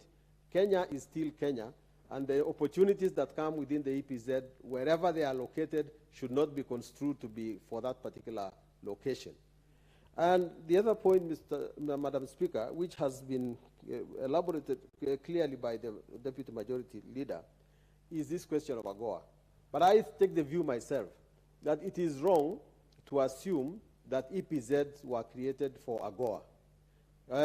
The Lome Treaty did its part, and it produced a free trade, preferential trade agreements between sub-Saharan Africa and America. And America passed this AGOA law knowing that it is for its own advantage. And it is at liberty to change this whenever its own interests are not there. We in Kenya must always be innovative. America is just one of our markets, but we must expand our markets. We must expand our markets, and President Kibaki did say, let's look east. I was advantaged to be ambassador of this country in China, and I know how our trade has been coming up all the time, has been increasing and improving with respect to Chinese. Of course, this thing is reciprocal, that when we think of producing things for other countries, we must also not come and discriminate against commodities produced by other people. Let us open our markets abroad. Let our ambassadors abroad be economic ambassadors. We are no longer involved in political diplomacy. That we already have. We are already friends with all of East Africa. What we want now is to market our commodities, to produce our commodities for the world. Because we cannot sit down and say, oh, the Americans today are our friends, and you know they are not. They serve their own interests. They are our friends if we have favorable terms towards them. And we must continue asking the rest of the world to buy our commodities. Madam Speaker, I don't know whether the majority leader actually did not understand that his government, the government where he's serving, actually already has a policy almost equivalent to that of the special economic zones, except that they are calling it industrial parks. These industrial parks that are being created everywhere, in Dongokundu, and I think there was one planned for Eldoret, and many others. This is the way to go Of course, economic zones will not have the same advantages as the special as the EPZ, because they'll be subject to the tax regime of the country. But it is a deliberate effort which has been used by countries. The city of Shenzhen in China was created purely as an economic zone to develop industry. And this would make a lot of sense if we ask these industrial parks to actually specialize. If you go to that city of Shenzhen, you'll find that it is electronics that are produced there. If you go to the city in Shanghai, it is another story. So in Kenya, if you have an EPZ also if you have a special economic zone in Dongokundu, we would like to know what is it specializing on, so that we do not just produce the same things. You know, the problem with us Africans, if somebody grows cabbages, everybody wants to grow the same. Then the price, the forces of the market will operate. So we would like to know the industrial park in Dongokundu, what will it be producing? The one that we want to place in Eldoret, the ones that we put in Naivasha, what are they going to produce? So that we can specialize and then we target the market. Because without the market, we are not going to produce these things for anybody else. We are not as lucky as those countries that have a lot of population. And we have been told as Africans all the time that we need to reduce our populations. And this might be good for one reason, but it is not good for economics. Today, the countries that have a lot of population are able to get effective demand of their commodities. They don't need an export market. But we cannot be proud unless we actually bring East Africa together. Then we get a population of 120 million people. But with our 50 million in Kenya, we will consume our goods and still require a market. So we need to be very, very creative. Our diplomacy needs to be oriented towards seeking the markets for our goods. And I think that will get the effects of the motion that my colleague here is saying, that we will get jobs, we will get a market, we will get to exchange our technology, and we'll get a better economy. Madam Speaker, I support. You have said we go slow on the family planning. The next contributor will be the Deputy Majority Whip, Honorable Naomi Wako. Thank you, Madam Speaker, for giving me this opportunity to add my voice to this very important motion, as I also congratulate Mheshimiwa Elachi for coming up with this, because it concerns all of us and it is beneficial to our young people and women and the men who get the opportunity to work in this area.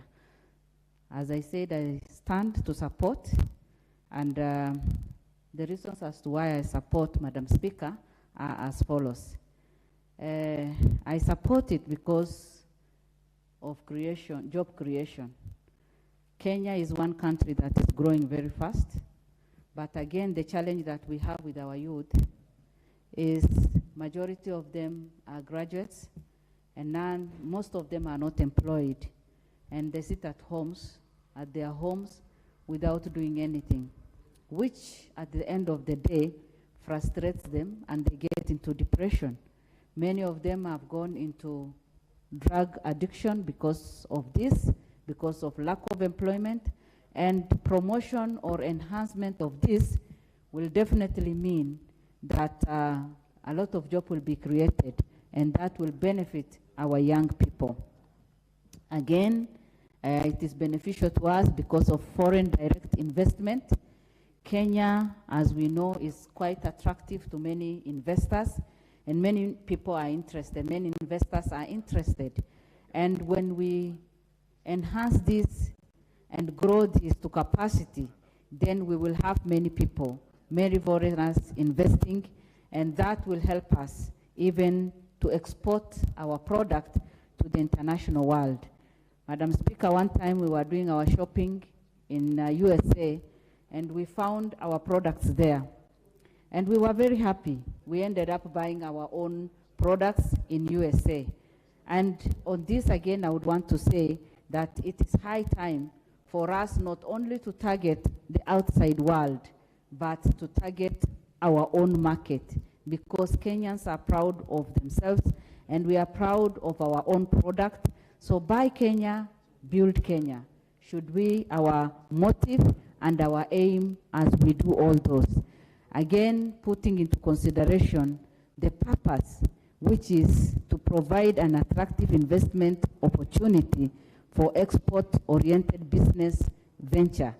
This will only go well when we will enhance and put a lot of investment there and have our own budget to support it so that EPZ will grow and also reach out to many parts of this country.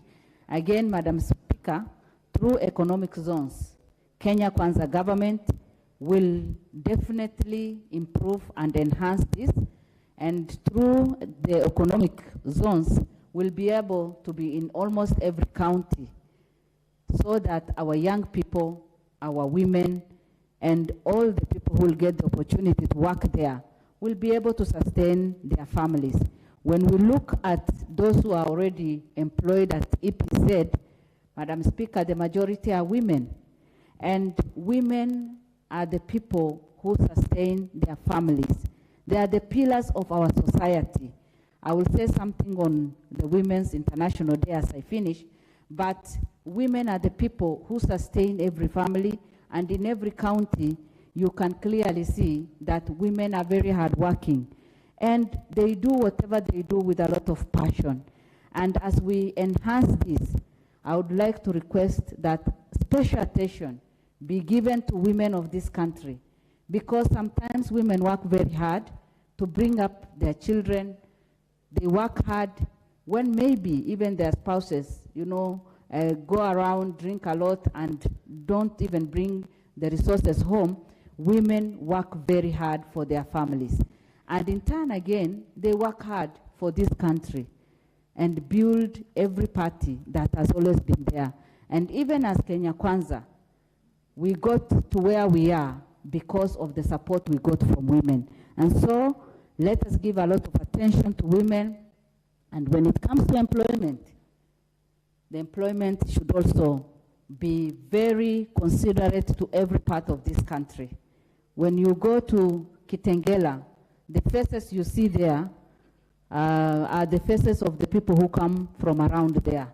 I would want to see somebody from Marsabit in that employment and in that EPZ center. And when we see the face of Kenya, we will all be proud, because it's not only Marsabit, but think of Turkana, think of northeastern part of this country. And we get very few opportunities when it comes to employment. And it is high time for Kenyans to consider every part of this country when it comes to employment, when it comes to giving opportunity to people. And so I support this. And as I finish, I would want to say something on International Women's Day. I'm proud to be a woman and happy to be here today as a member of parliament and women representative representing my county. And it is my opportunity now to congratulate every woman in this country, and especially those women in ASAL areas where we are experiencing a terrible drought, famine, that has finished all the animals. Women walk for many kilometers, like 20, 30 kilometers, to fetch just 20 liters of water. Very hard life. Some of them are expectant, others are breastfeeding. They have no food at home, but they have no opportunity to stay and enjoy. Under that heat, very dry and hardship lifestyle, they go and they fetch water, they go and look for food. Madam Speaker, I respect the women who are struggling today, looking for food to put on their plates, on the plates of their children, walking for kilometers to fetch water, taking their children to schools because of the distance that is there. I respect every woman of this country, but especially those who are struggling because of famine and those who are suffering because of different challenges that they are going through. Happy International Women's Day, and I support the motion. Thank you. Thank you. Member for Baringo North, Honorable Makilap. If not in the House, we'll have the member for Westlands, Honorable Timothy Wanyonyi. Thank you, Madam Speaker. I also want to contribute to this motion by the Honorable Beatrice Elach.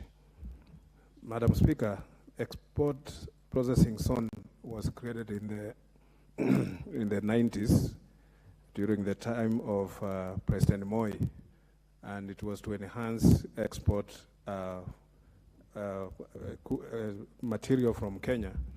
And Madam Speaker, we have not expanded in these processing zones. There should be at least at every corner of this country, especially now that we are devolved. We should devolve some of these functions to counties. Why is US a big economy? Because US have a market for themselves. Whatever they produce, but the large of it is consumed in the US. And that's why they find that even these, what we are doing, Madam Speaker, the processing zones, because most of these things are geared for export. We can also utilize the local and the regional markets that we have, East African community and the others, Madam Speaker. We have also to look at other regions. What have they done that have succeeded? India, China, those markets, Asian tigers. If you go to India, Madam Speaker, there are these cottage industries called handlooms.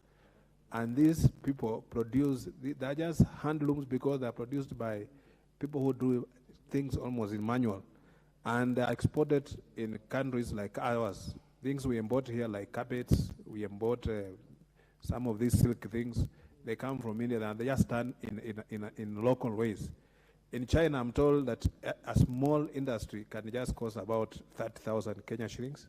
And that person will be sitting in a small room and they'll produce, Madam Speaker, a lot of things that they can go for export.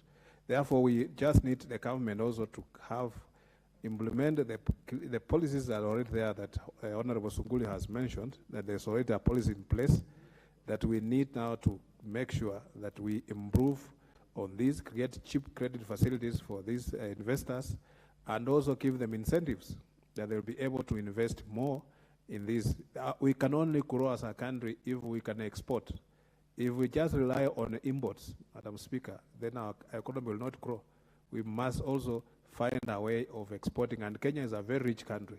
We have abundance of human resource, cheap labor, and that's why some of you find that most of Kenyans now are going to work abroad because those other countries don't have labor. They are looking for labor in Africa, and we can also utilize on this. But what we have, Madam Speaker, now, there was one time I was in the US, Madam Speaker, and I went to a shop to buy a trouser. And when I looked at it, actually it was from Kenya, with a label from Kenya. And I was very proud about that. And those are some of the things that we need to see where our products going, where is our market.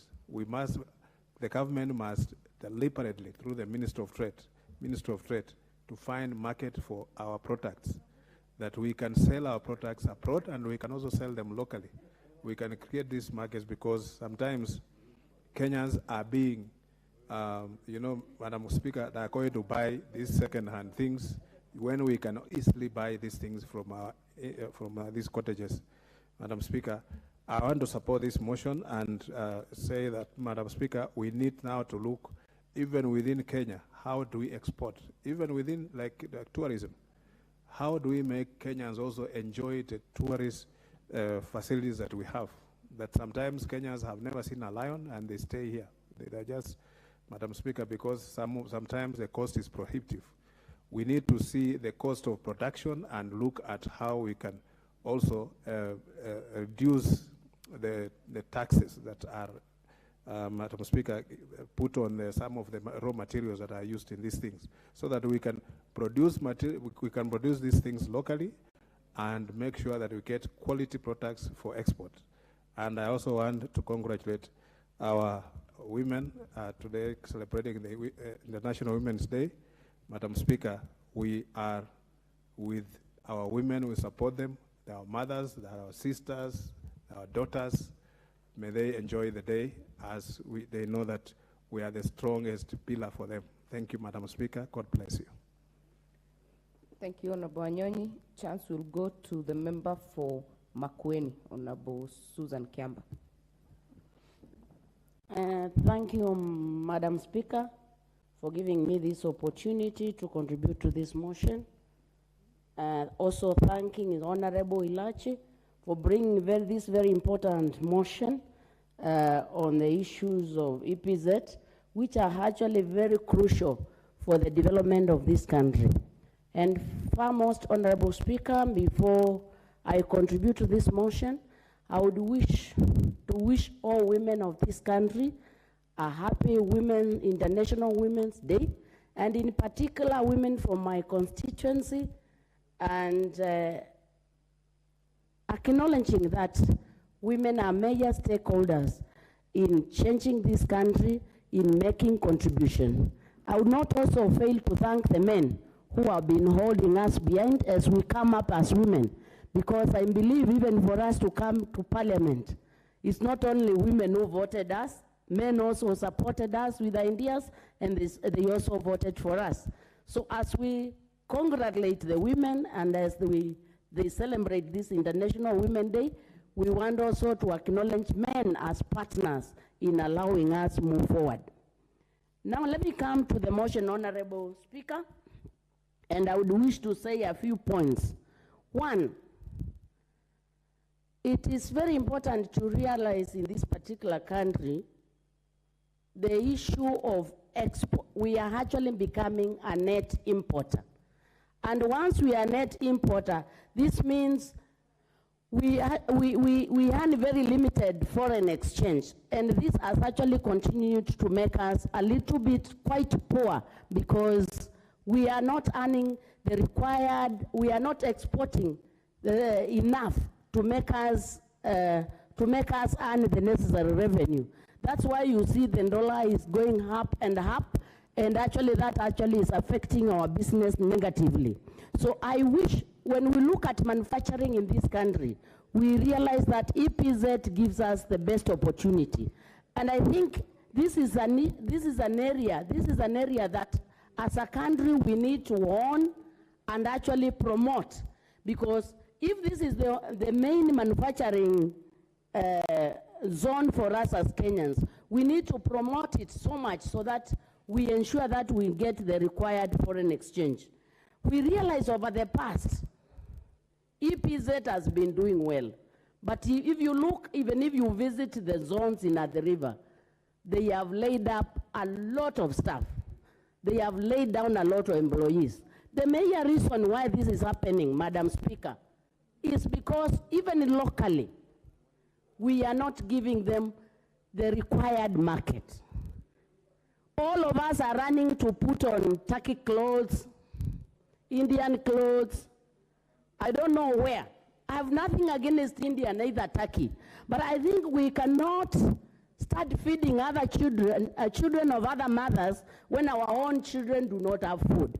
I think as a matter of priority, as this motion proposes, I think it's good as Kenyans to have a focus and ensure that we promote EPZ as much as we can, not only in matters policy, but also in matters of implementation.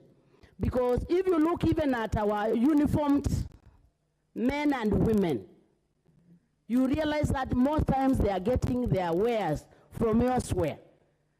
I mean, you mean we cannot buy to ourselves?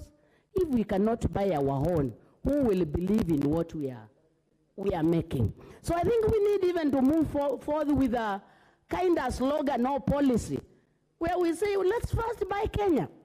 I have this, I don't know whether it's a fact or a theory in Israel, where they say, before any money goes out, it must go 70 times in Israel.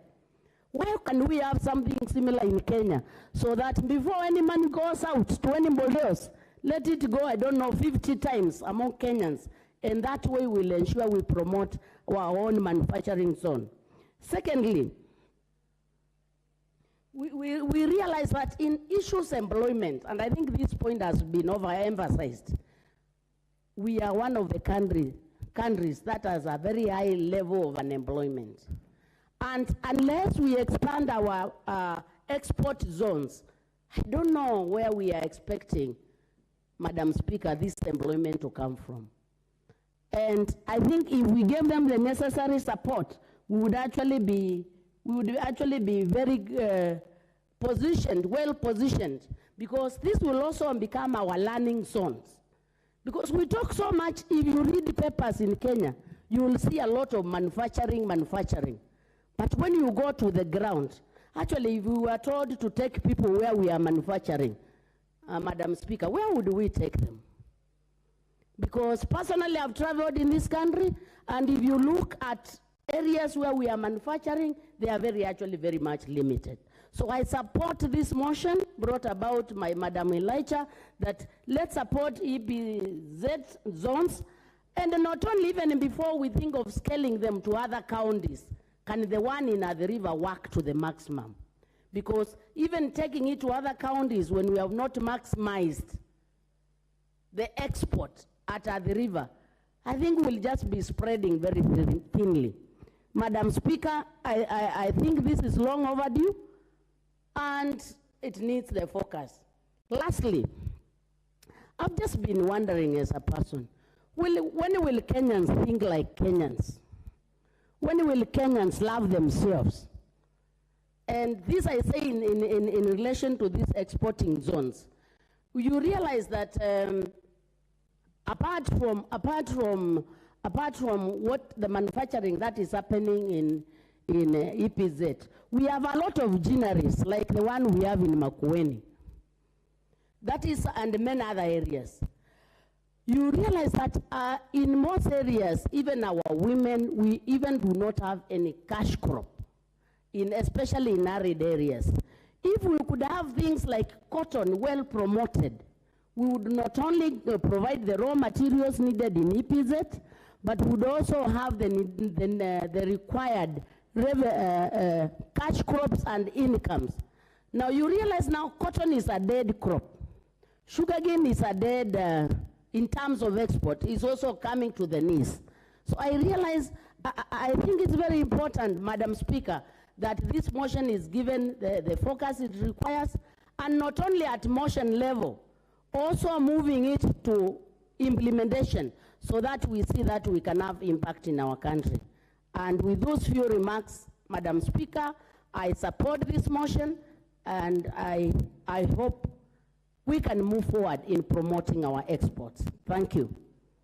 Thank you. Honorable Kibet Bureti. If not in the House, Honorable Kirwa from Mosop. Thank you, Madam Speaker, for this opportunity that you've given me to contribute to this motion on EBZ. But before I do that, allow me to wish all the women on this International Women's Day a great day, because women play a major role in this world. They are the decision makers in most of the homes, they are the teachers, they are the professors, they are the leaders in most of the institutions. So I want to really wish them a great day today, as this is an International Women's Day, especially women in this chamber, led by the Deputy Speaker, Madam Speaker, and also even the Honorable Member who sponsored this motion for today. And all the women in our community, they play a major role. In our economy, they play a major role. So I wish you the best. I wish you a great day as we celebrate a Women's Day in the world. I want also to thank Honorable Elijah for bringing this motion, because Kenya, like one of our members said, that it is a net import. We import more than we export. And so this EBC Act that was brought up in 1990 was one of the, I would say, a project that was intended to actually change this country into an industrialized nation. But some way, somehow, we did not manage to invest and also improve on this particular project. So I believe, and I want to believe, that even the coming government will invest quite a bit on these EBC export processing zones, and not only here in Kitengela, but also spread it all over the country, so that the rest of the country will also enjoy the benefits of EBC. If you look at some of the countries that have truly moved from third world to first world, or even to upper middle income, like what Kenya is trying to do, they invested a lot of their resources in industries. And EBC is one of those industries that we need to truly invest and take a lot of our time to see what we need to do. As we speak, it's employing 60,000 Kenyans and even more. But when it was started, we never envisioned things like the corona issue that came up and affected a lot of companies. So EBC is struggling to stay afloat because, as we speak, they may have laid off a lot of their employees because they may not be able to sustain maybe the taxes, they might not be able to sustain the products, they might not be able to sustain. So it is time to relook at it and figure out what incentives can we give to the traders, what incentives can we give to those involved in making sure that the EBC continues to thrive. Because we cannot use the regulations that was before the corona time, because most of the raw materials have gone up. You look at the cost of electricity is gone up, the cost of fuel has gone up, the cost of a lot of raw materials have gone up, and we have not gone back to see what can we do to sustain such industry. At the moment, the country is undergoing a lot of shortage in currency, like dollars. We don't have foreign exchange, we don't have dollars because we are not exporting a lot of the products. So we are using the little dollars we have to buy the imports, but had we invested a lot in export on his EBZ, we would have quite a bit of dollars that would have helped to truly generate and keep our economy. But because we didn't do that, we are suffering. So one of the areas that we actually need to invest is on this EBZ. And as such, I truly stand to support this motion by Honorable Elaji that we ought to actually give them the subsidy. And she's talking of the 20% waiver to enable them to continue earning. Instead of them shutting down, if you look at all over the world, most of the industries has been subsidized. Most of the companies and most of the countries have subsidized their industrial companies so that they will continue to employ.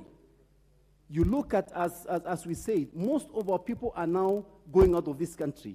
They are going to Australia, they're going to US, they're going to, because they have shortage of labor, because their industrial companies are hiring and they need people who can work manually. So here in Kenya, we need to take advantage. As much as we're exporting people outside this country, we need to also invest. As most of the members have said, you go to New York, you go to Dallas, you go to Dillard's to purchase a shirt or to purchase a trouser, you will run into a Kenyan made, made in Kenya, a shirt made in Kenya, trouser made in Kenya, costing maybe $120. $120, that's 13,000 shillings here. And so if you go to a local market, you may not be able to purchase this kind of product because it might be above the average Kenyan, but at the same time, it will help us to bring a lot of income into our country. So I support this motion that we need to enhance the EBC programs in the country to allow the traders to continue trading. Thank you, Madam Speaker, for this opportunity to support this motion. Thank you. Member for Mwingi West, CNN, Honorable CNN.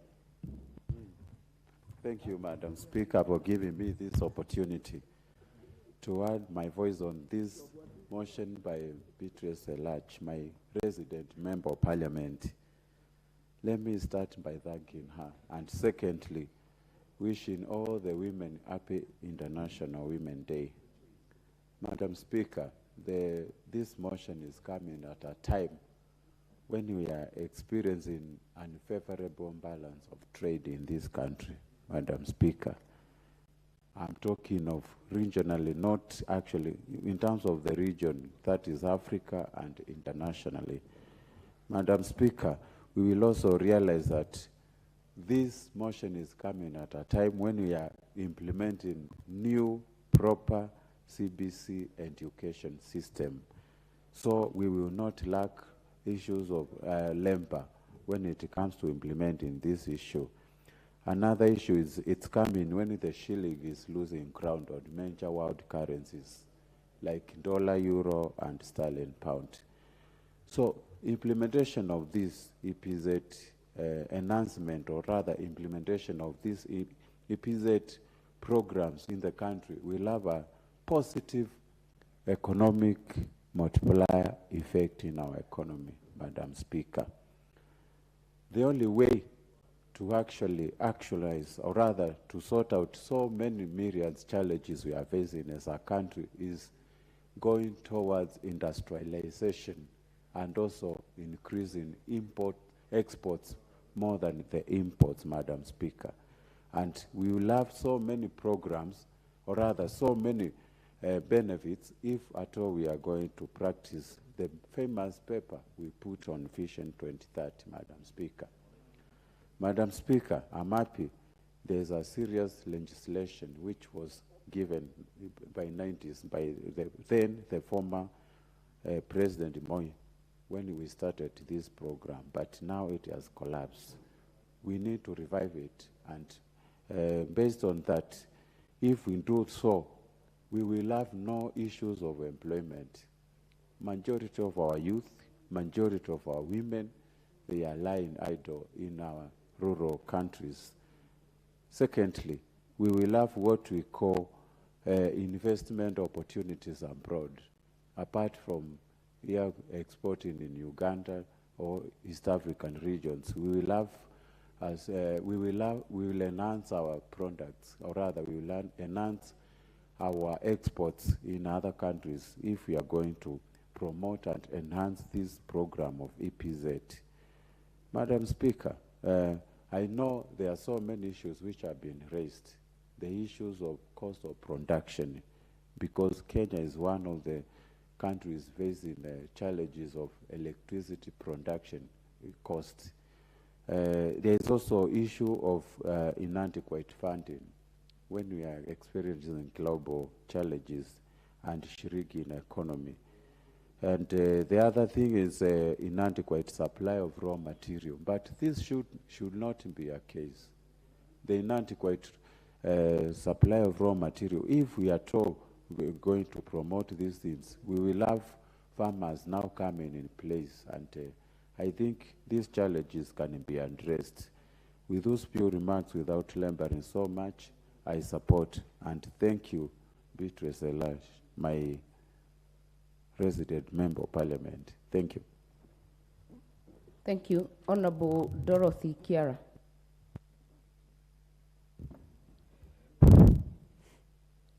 Thank you, Madam Speaker. First, allow me to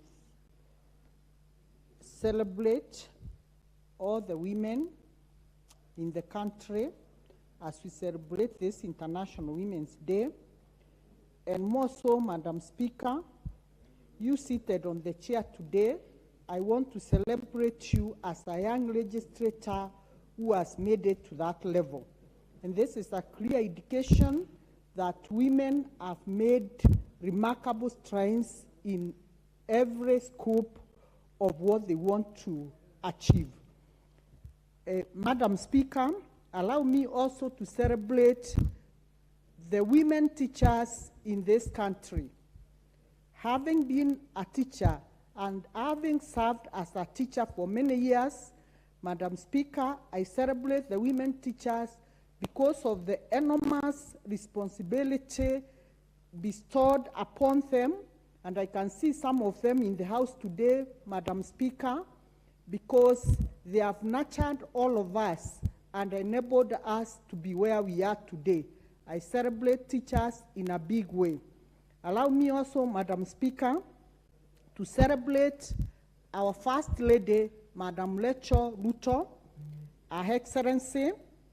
and the second lady, Madam Pastor Dorcas Gachagua, who have been championing and devoting all their time to pray for this country, because with all what we are planning to do, we cannot do it without peace. I celebrate them among very many other women.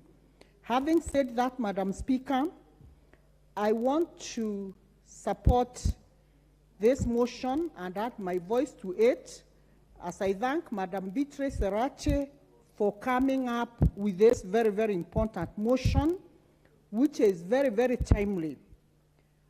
Madam Speaker, as we speak today, 1990, when this export processing zone was started by the then President of the Republic of Kenya, is a way long time. And by now, Madam Speaker, we would be expecting this episode, the economic zones, to have spread to other parts of this country. However, Madam Speaker, I cannot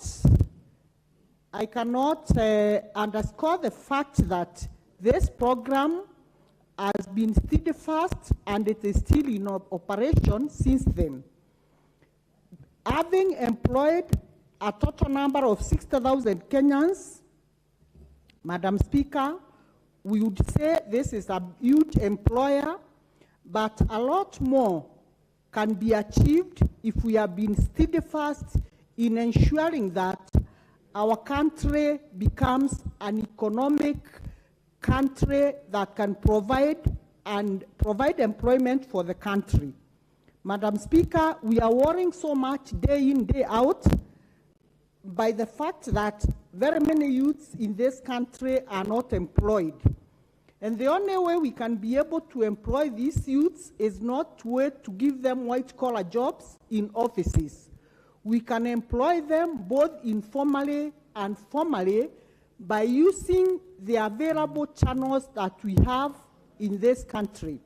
And one among them, it is in ensuring that, Madam Speaker, we have investors coming to this country, and we have factories and provide raw materials, locally available raw materials. And a point in case is if we can be able to provide for cotton, which is normally planted in our farms, and Madam Speaker, we can use this to ensure that we have more and more factories and employ our youth.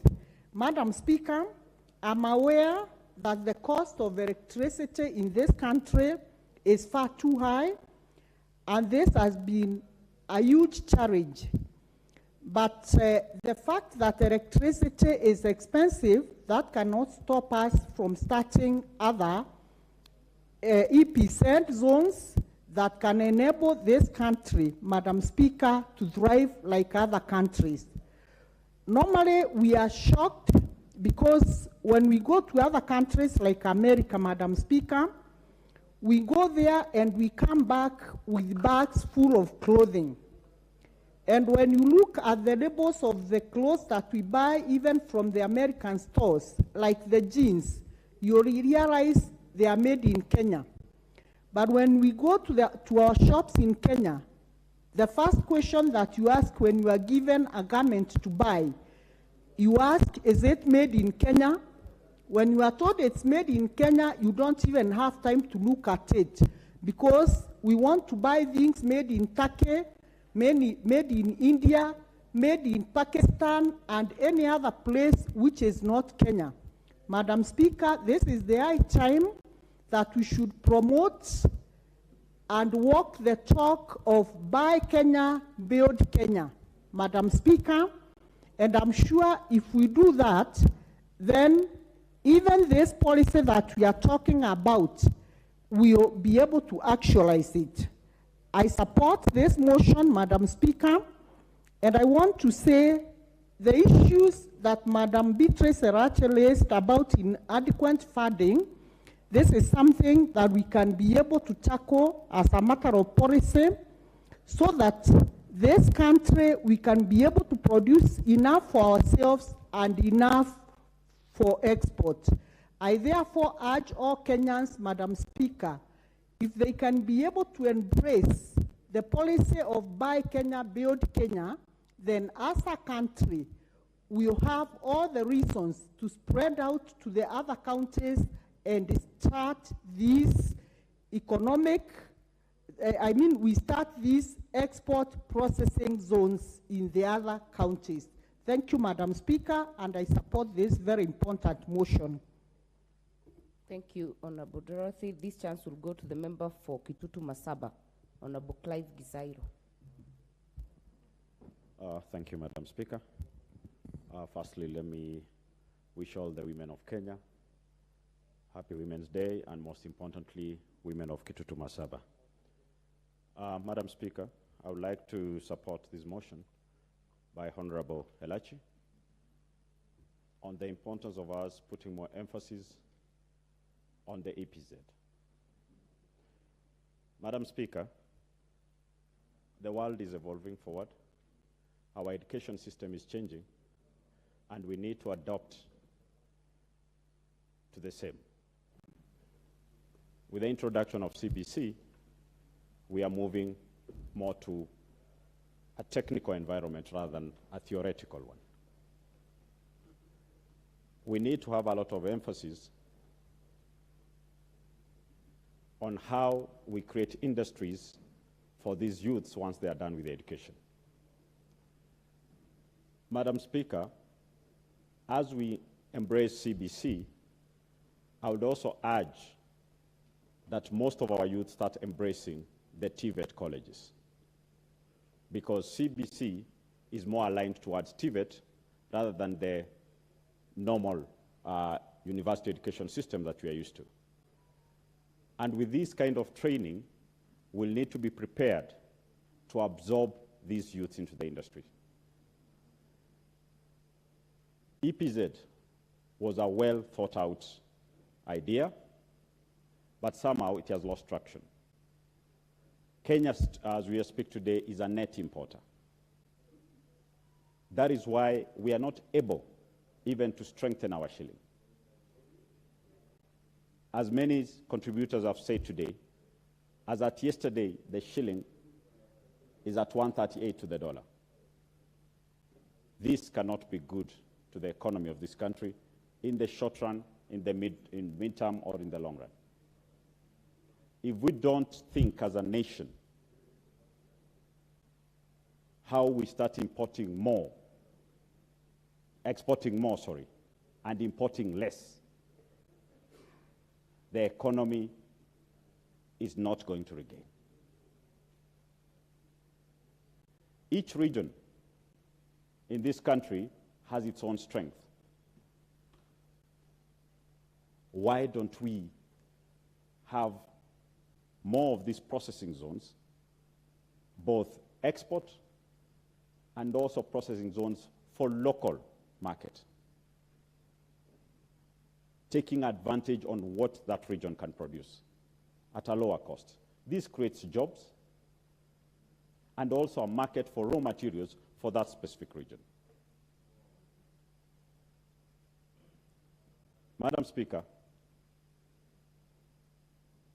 when I heard speakers say here, they go to the US, they find a jeans made in Kenya,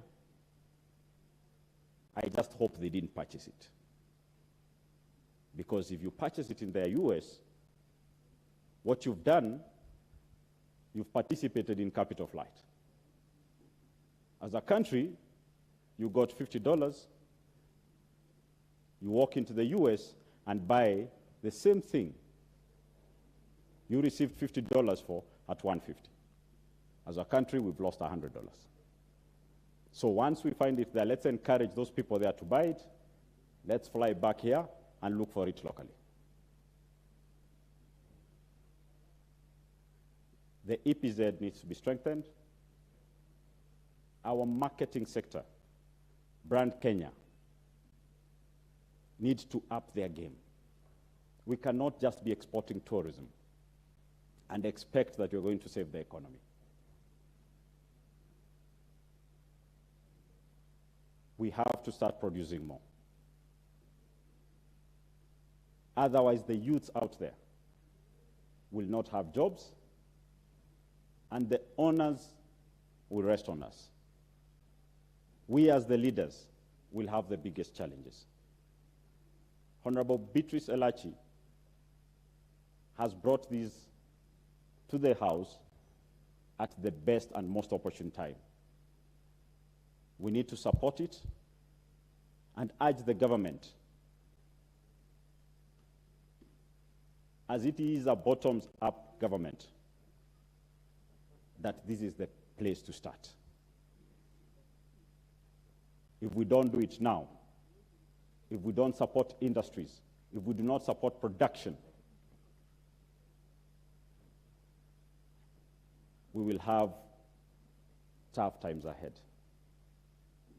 Madam Speaker, I will sit and say that I support this motion, and I wish that Honorable Elachi brings it to the House as a bill, we make it a law, and in it, let her include that we need to have more of this across the country in each county, where raw materials for each county are processed locally at that county, so that we increase revenue and create job opportunities for our youth. Thank you, Madam Speaker. Thank you. Member for Sirisia, Honorable John Waluke.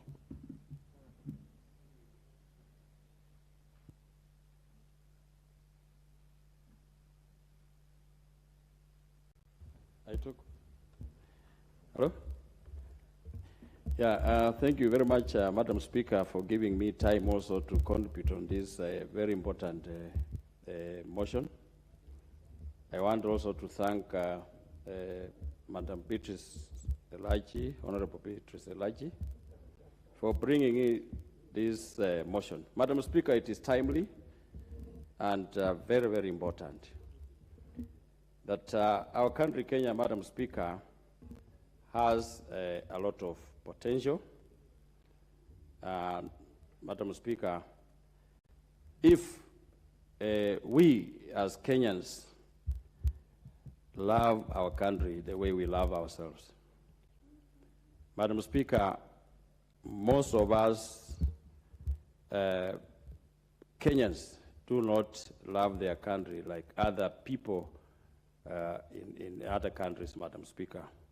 Because I've been to US, Americans put their country first than another country, Madam Speaker, and we need to borrow that so that we build our economy from ourselves. We need to support this country, Madam Speaker, in terms of economy, like what Madam Honorable Elachi has brought, the EPZ zone, Madam Speaker. It used to be there during those days when we were still young, during President Moi's time. I think the late President Moi had a vision for this country, Madam Speaker, because many industries were doing well, and you know, like now, the two regimes that have been there, Madam Speaker, many industries collapsed. It's only this time when we are seeing the current president who is really trying to revive many of these industries and trying to build the economy, although it is down, Madam Speaker. But if all Kenyans come in support, Madam Speaker, this country can improve. We need to add value on our crops, like coffee, Madam Speaker. It used to be called black gold during those days, Madam Speaker. But the middlemen between, Madam Speaker, have brought it down. Even tea, Madam Speaker, our tea is liked all over the world. But instead of taking advantage to add value on that, Madam Speaker, the middlemen want to earn more even than the farmer himself, Madam Speaker. The tourism, if you check the trade, Madam Speaker, at now, Uganda is doing very well, more than Kenya. Tanzania is doing well. So the many tourists who are coming in Africa or East Africa, Madam Speaker, many of them are going to Uganda and Tanzania, which is a pity to our country, Madam Speaker. So the tourism sector also should be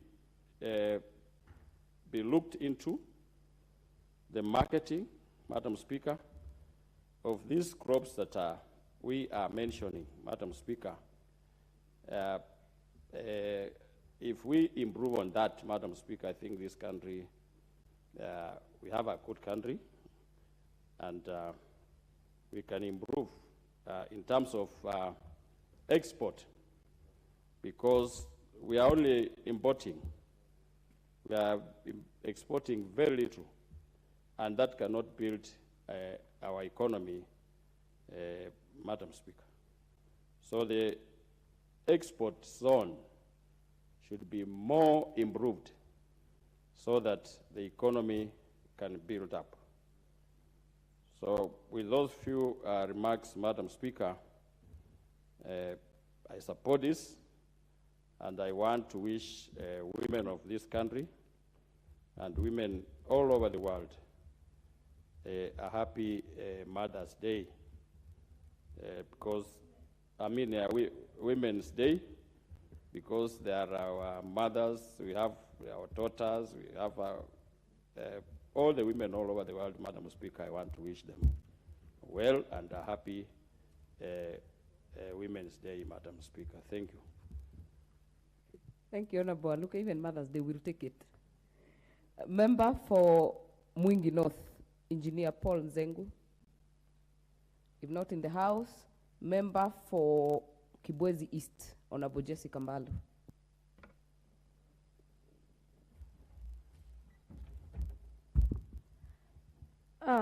Thank you, Madam Speaker, for according me this opportunity to contribute to the motion on policy formulation on implementation and enhancement of the EPZ programs in the country.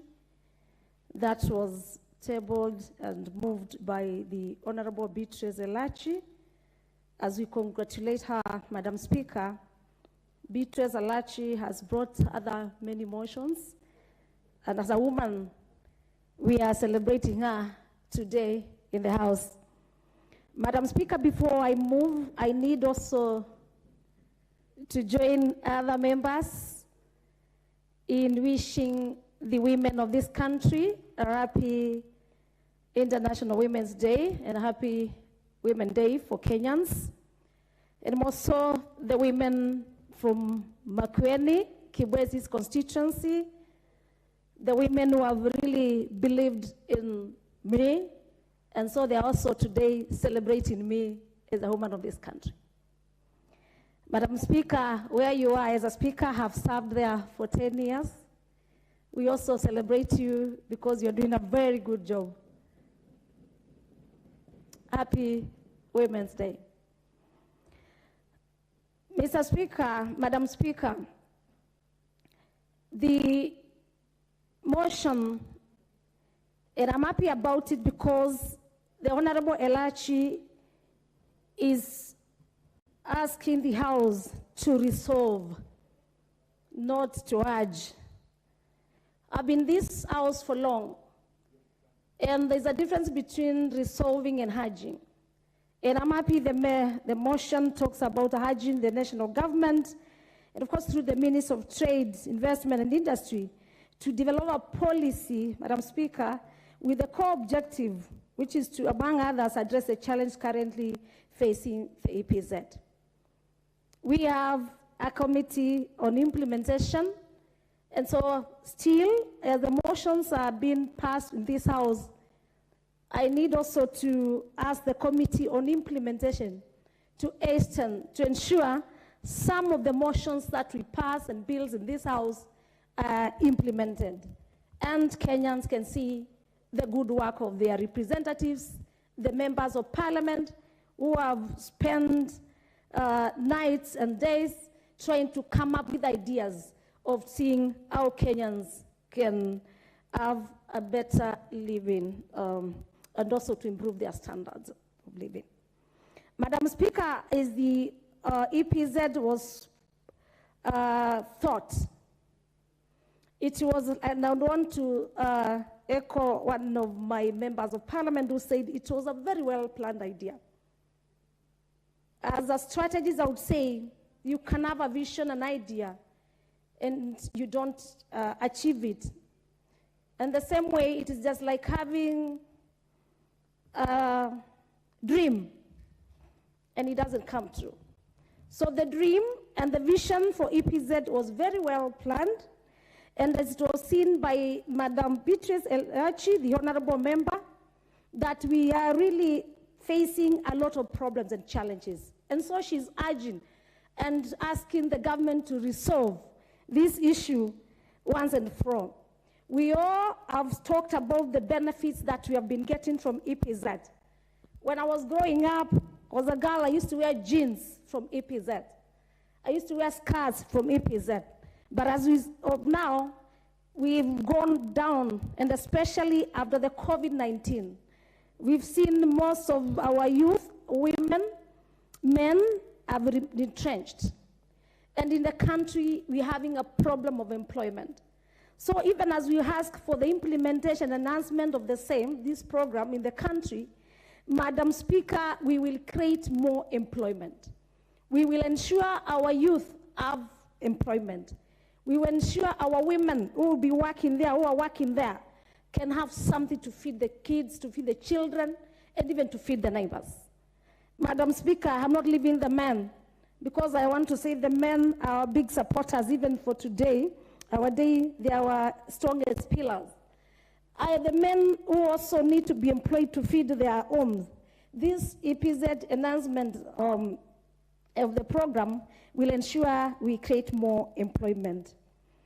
I come from Makueni, where we grow cotton, but we have not been able to do it well because we've lacked maybe water.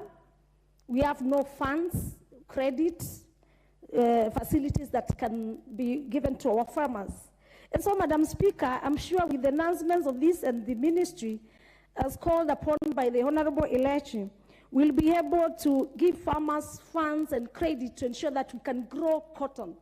If we grow cotton in Makueni and Kibwezi East constituents specifically, where we have land, but we lack water and capital, Madam Speaker, we'll be able to supply the EPZ with our raw materials, and our people will be able to earn a living.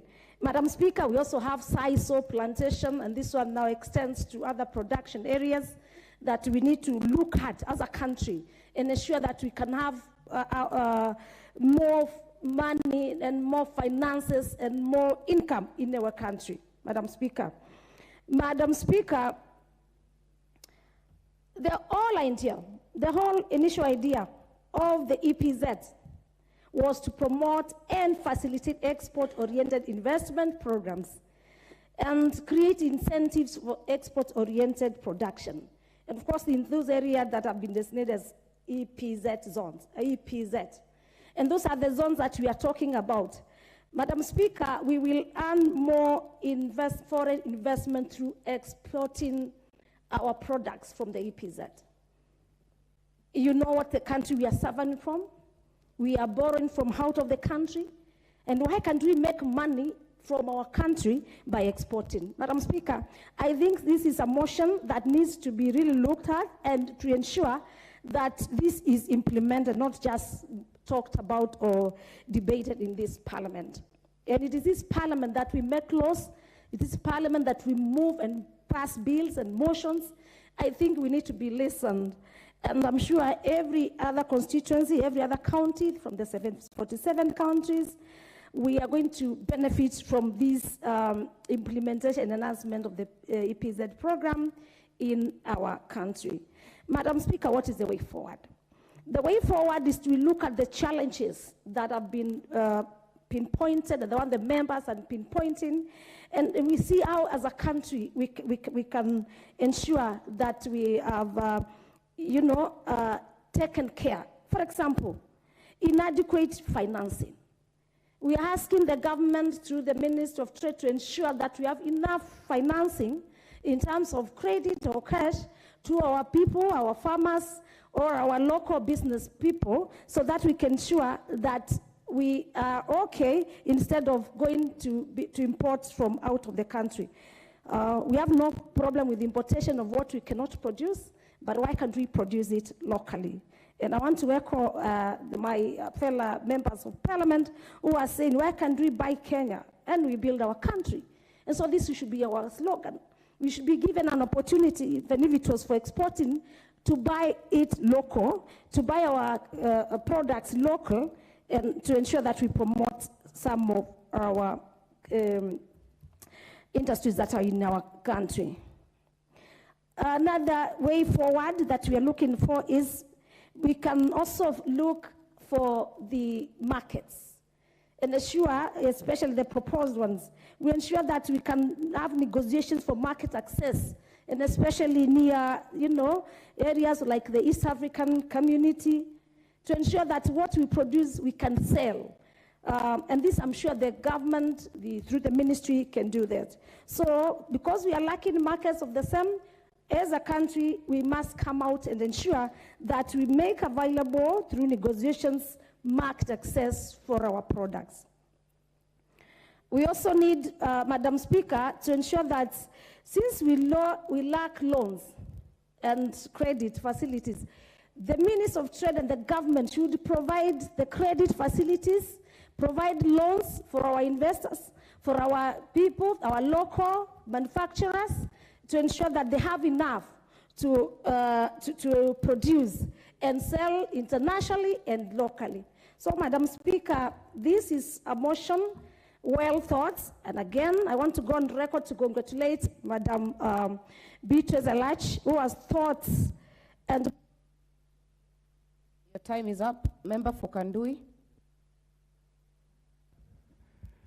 Thank you, Madam Speaker, for giving me this opportunity to also express my views on the motion that has been brought by my great sister, Beatrice Elachi. But before I do that, Madam Speaker, let me join my colleagues also in thanking and congratulating the women folk of Kenya on this very, very great day, International Women's Day, starting with you, Madam Speaker. And the move of this particular motion, it will not have come at a better time. So for all the women of Kenya, congratulations to you. And the women in Kandui who came out very early in the morning to make me their member of parliament, I will forever remain indebted to them. And I say Happy Women's Day. Madam Speaker, fast forward to the motion that is before the House. I wish to state at the outset that I support this motion entirely. When we were growing up in the early 90s, there was a clarion call for Buy Kenya, Build Kenya. Where we lost the track, I really do not know. But Madam Speaker, if we look at the so-called Asian tigers, Malaysia, for example, Singapore, we almost got independence at the same time. But they have moved from the third world to the first world, and we have still remained in the third world. Where did the rain begin beating us? My understanding is that they invested quite a lot in manufacturing and setting up cottage industries, which build up their economies, so much so that today, even the clothing we wear, we are importing from those particular countries, whom we got independence almost at the same time. I am alive to the fact that we created the Export Zones Authority Act. But what was the purpose of the Export Zones Authority Act? To promote investment and to ensure that Kenya is a friendly investment country. Can we say that for now as we speak in this particular House? I must say, Madam Speaker, that the rain began beating us somewhere. Where did the rain begin beating us? When a survey was done about the cost of doing business in Kenya, Kenya was rated as one of the countries that have the high cost of doing business. Why? Because of excessive bureaucracy in registering businesses, high and very oppressive tax regime, high cost of electricity, and all along successive governments have not been putting in a lot of funding towards making Kenya a country that is export-oriented, but is import-oriented. If we carry on, we look at the surveys that are there, Kenya's exports only account for 11.2% of our gross domestic product, while the imports account for 20.2% of the gross domestic products. Do we need to keep on going with this particular trend? I would say no. What do we need to do?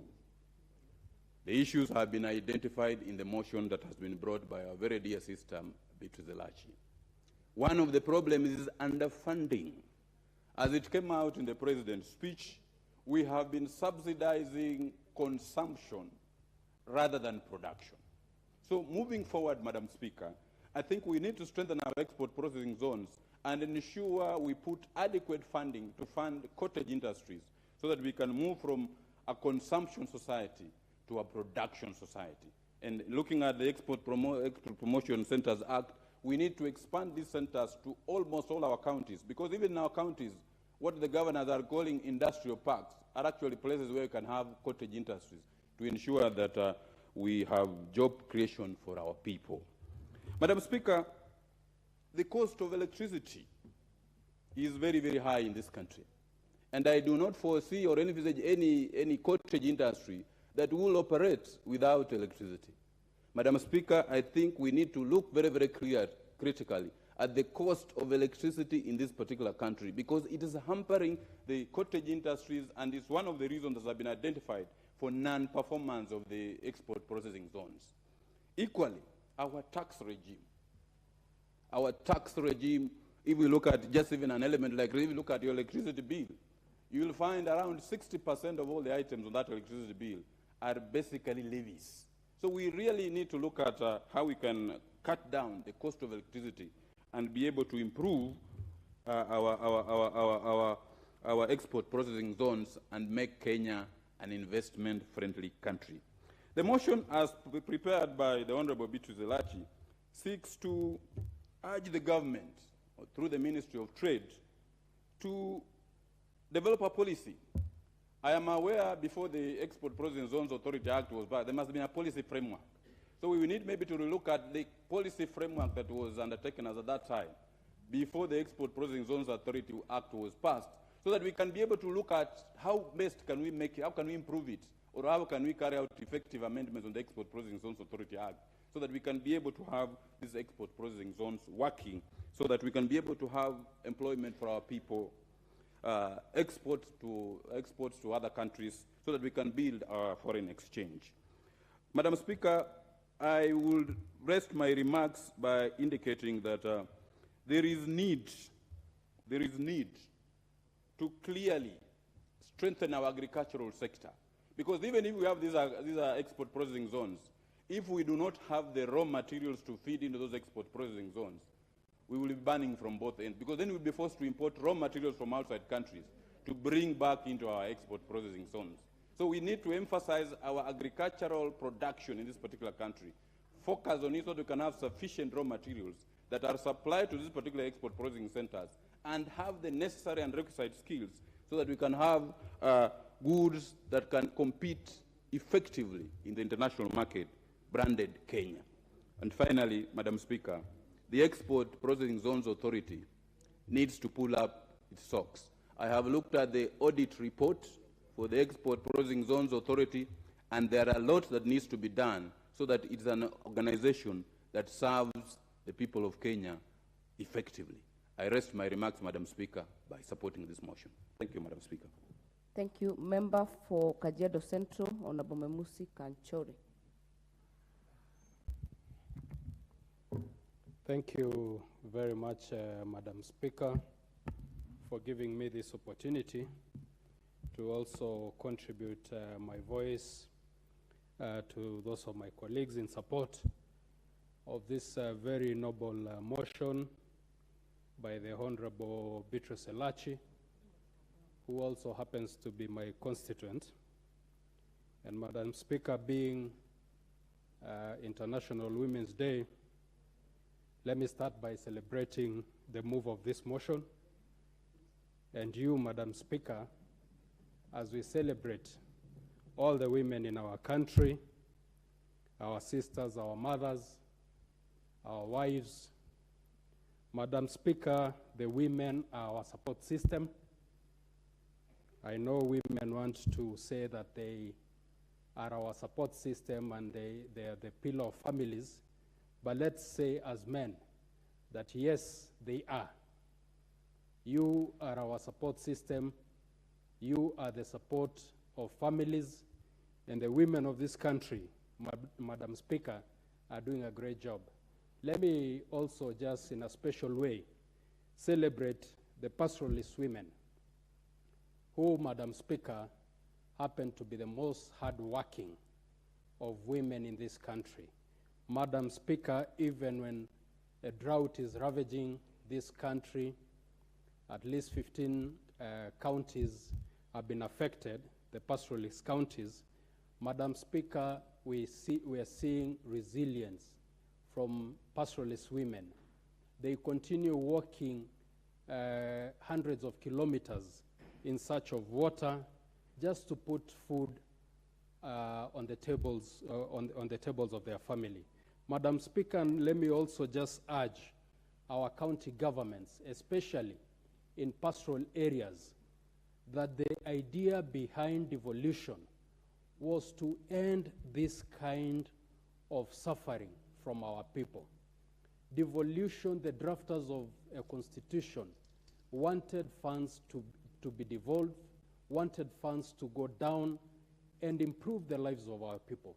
But as we speak, Madam Speaker, today as we celebrate Women International Day, counties like Kajiado County, where I come from, if you look at the achievements of Kajiado County in the last 15 years, or in the last 13 years that we've had devolution, Madam Speaker, we are still way behind.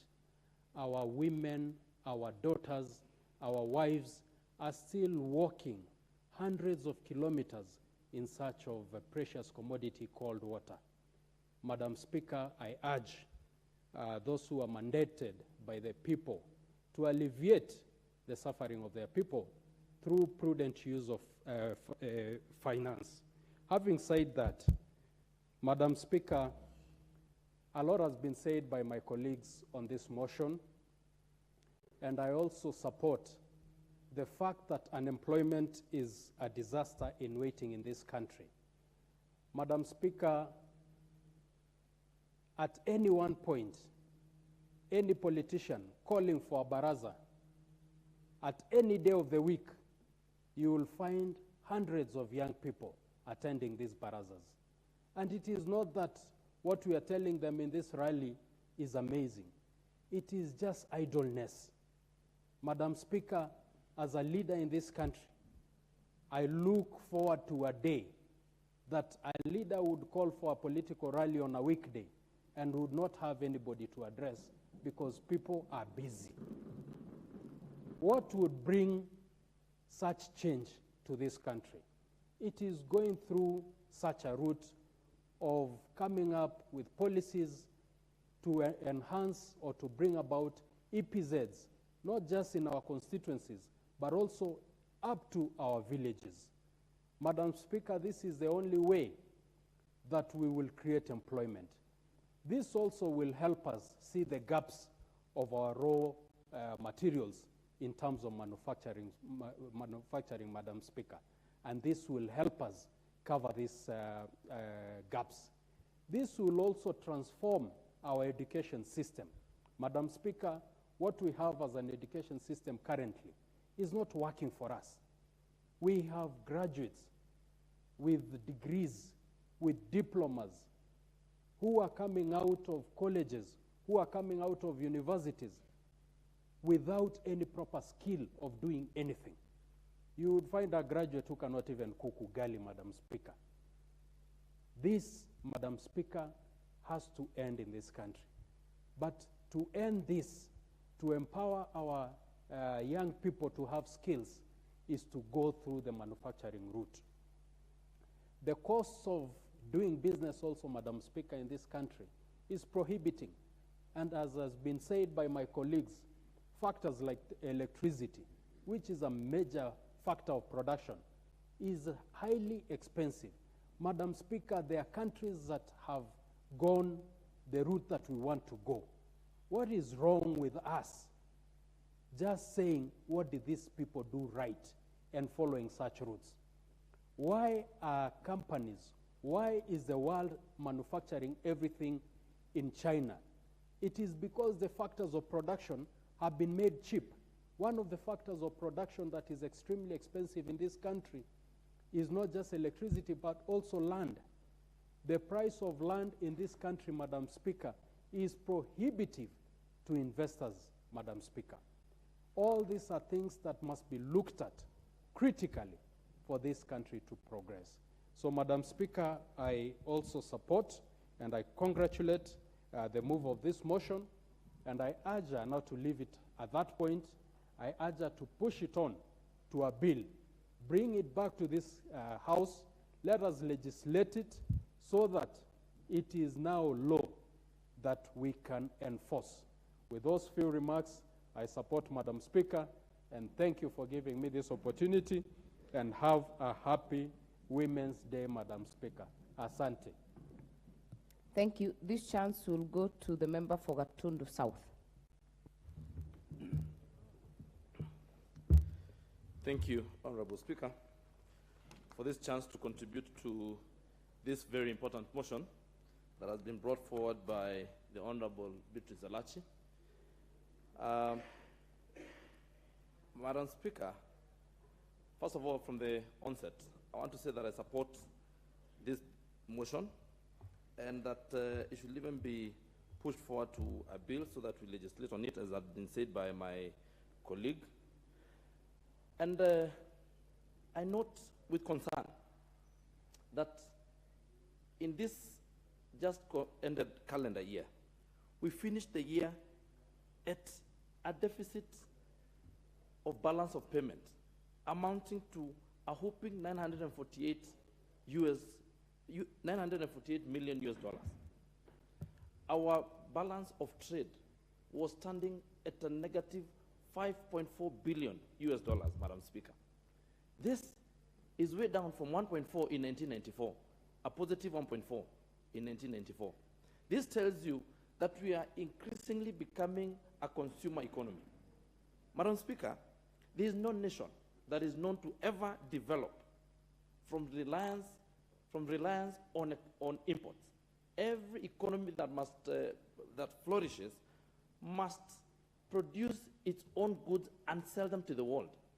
As it is, Madam Speaker, we are importing even the least of commodities.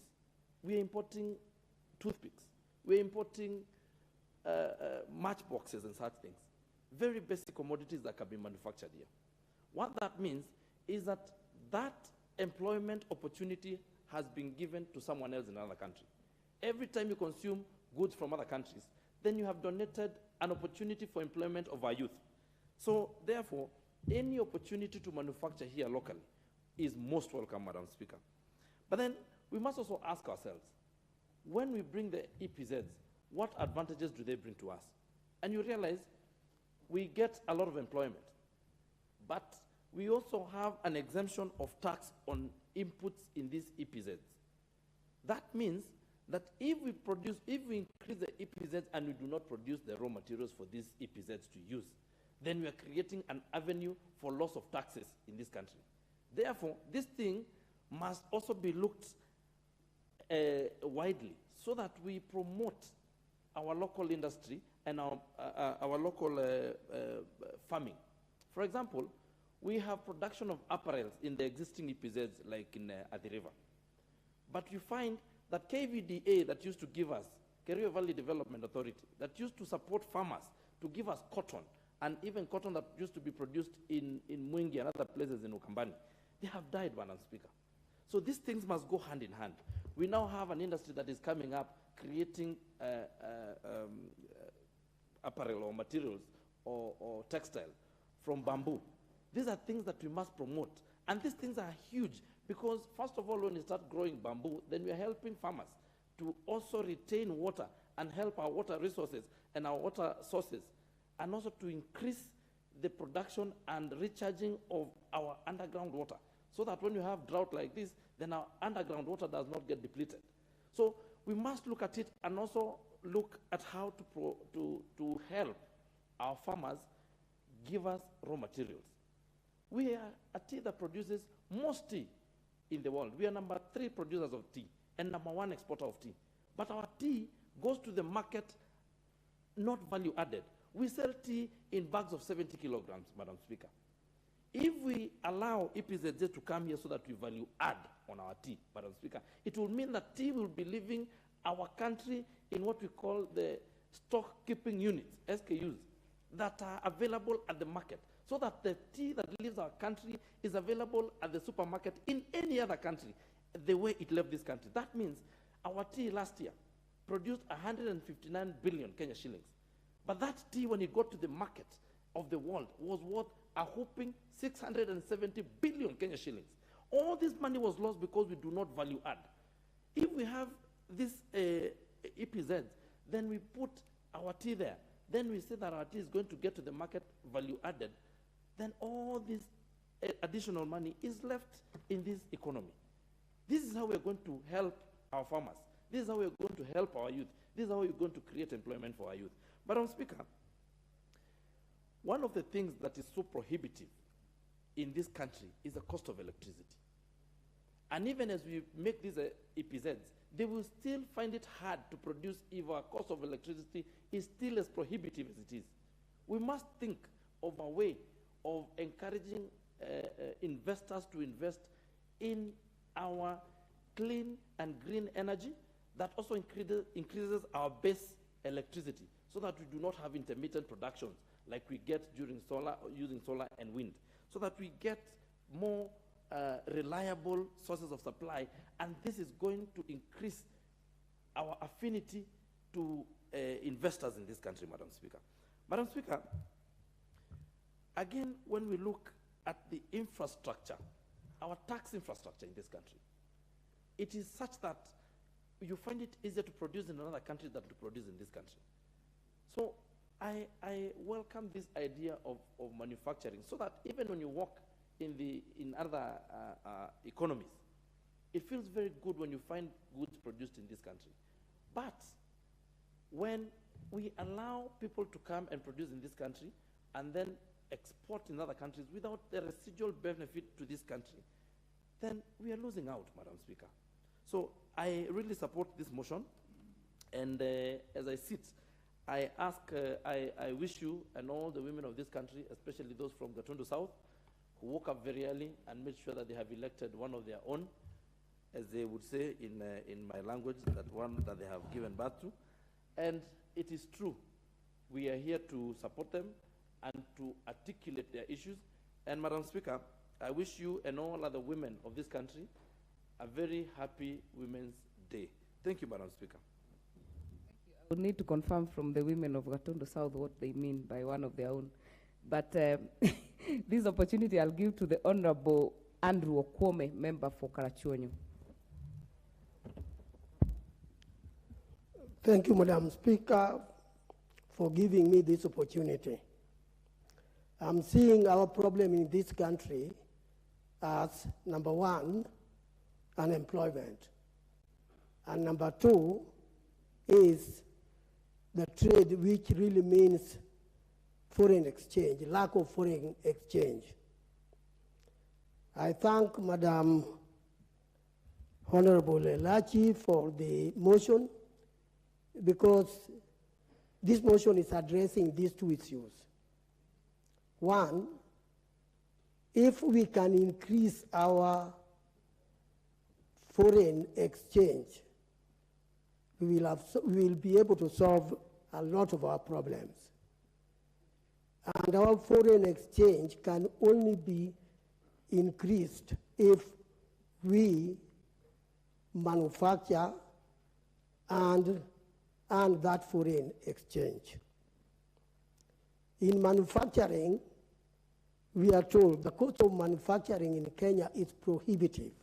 It is so expensive that we have seen many countries, many companies migrating from Kenya to other countries, giving us unemployment, increasing the unemployment which already we are suffering from. So we need to arrest the situation. We have to do anything possible to reduce the cost of manufacturing, the cost of production. That one we have to do. My colleagues have mentioned it, and I repeat it very strongly, that electricity is one of the worst problems, the cost of electricity. It is one of the worst problems we are suffering from. Madam Speaker, I think it is even possible, and we should think along that direction, to segregate the manufacturing areas and also give them their own electricity at almost no cost. The government can absorb that. The government has a policy of subsidizing production. If we go that way, we will be giving a chance to the manufacturers, a low cost of production. They will therefore find that what they export is needed, cheap, and can increase our production. And in increasing production, we will need more raw materials for that production. I have in mind cotton industry, which is almost ailing to a point of near death. I come from a cotton growing zone. And a lot of effort has been made. Sometimes you find there is no market for cotton. And yet, we buy clothes every day from other countries. If we want cotton to grow, we must ensure that we give it a market like EP said that would need it. And I therefore say that EP said is the most fertile export for production of cotton, lint, and the rest of them. So, Madam Speaker, I would wish Kenya to ensure that we do everything possible to increase our raw material productivity because these raw materials are needed by the manufacturers whose production, whatever they want to export, it's also needed because their price is competitive. You know, it is somewhat embarrassing when you remember our history within the last few years. I knew we were having a balance of trade between us and Uganda, also with Tanzania. Madam Speaker, the situation has changed. Why? We are being left behind. We were number one in East Africa, and I see us one time becoming the last in East Africa in terms of trade. We have to do something possible. We have to do whatever is possible now so that we can arrest that downward trend. What Madam Elachi brought is actually an effort towards that end. And that's why I support what she has just brought to us for discussion. Before I end, Madam Speaker, I also line up my name in congratulating the International Women's Day with particular reference to the Kenyan women. They have given us support. We love them because they love us. And I believe we will work together with them now and in the future. But one of them is just sitting near me, and she's broadly smiling because she likes anything positive on women. Thank you, Madam Speaker. I know Honorable Fatuma Full Network wants to say that she loves you back, but let us get to hear the member for Kericho, Honorable Beatrice Kemei.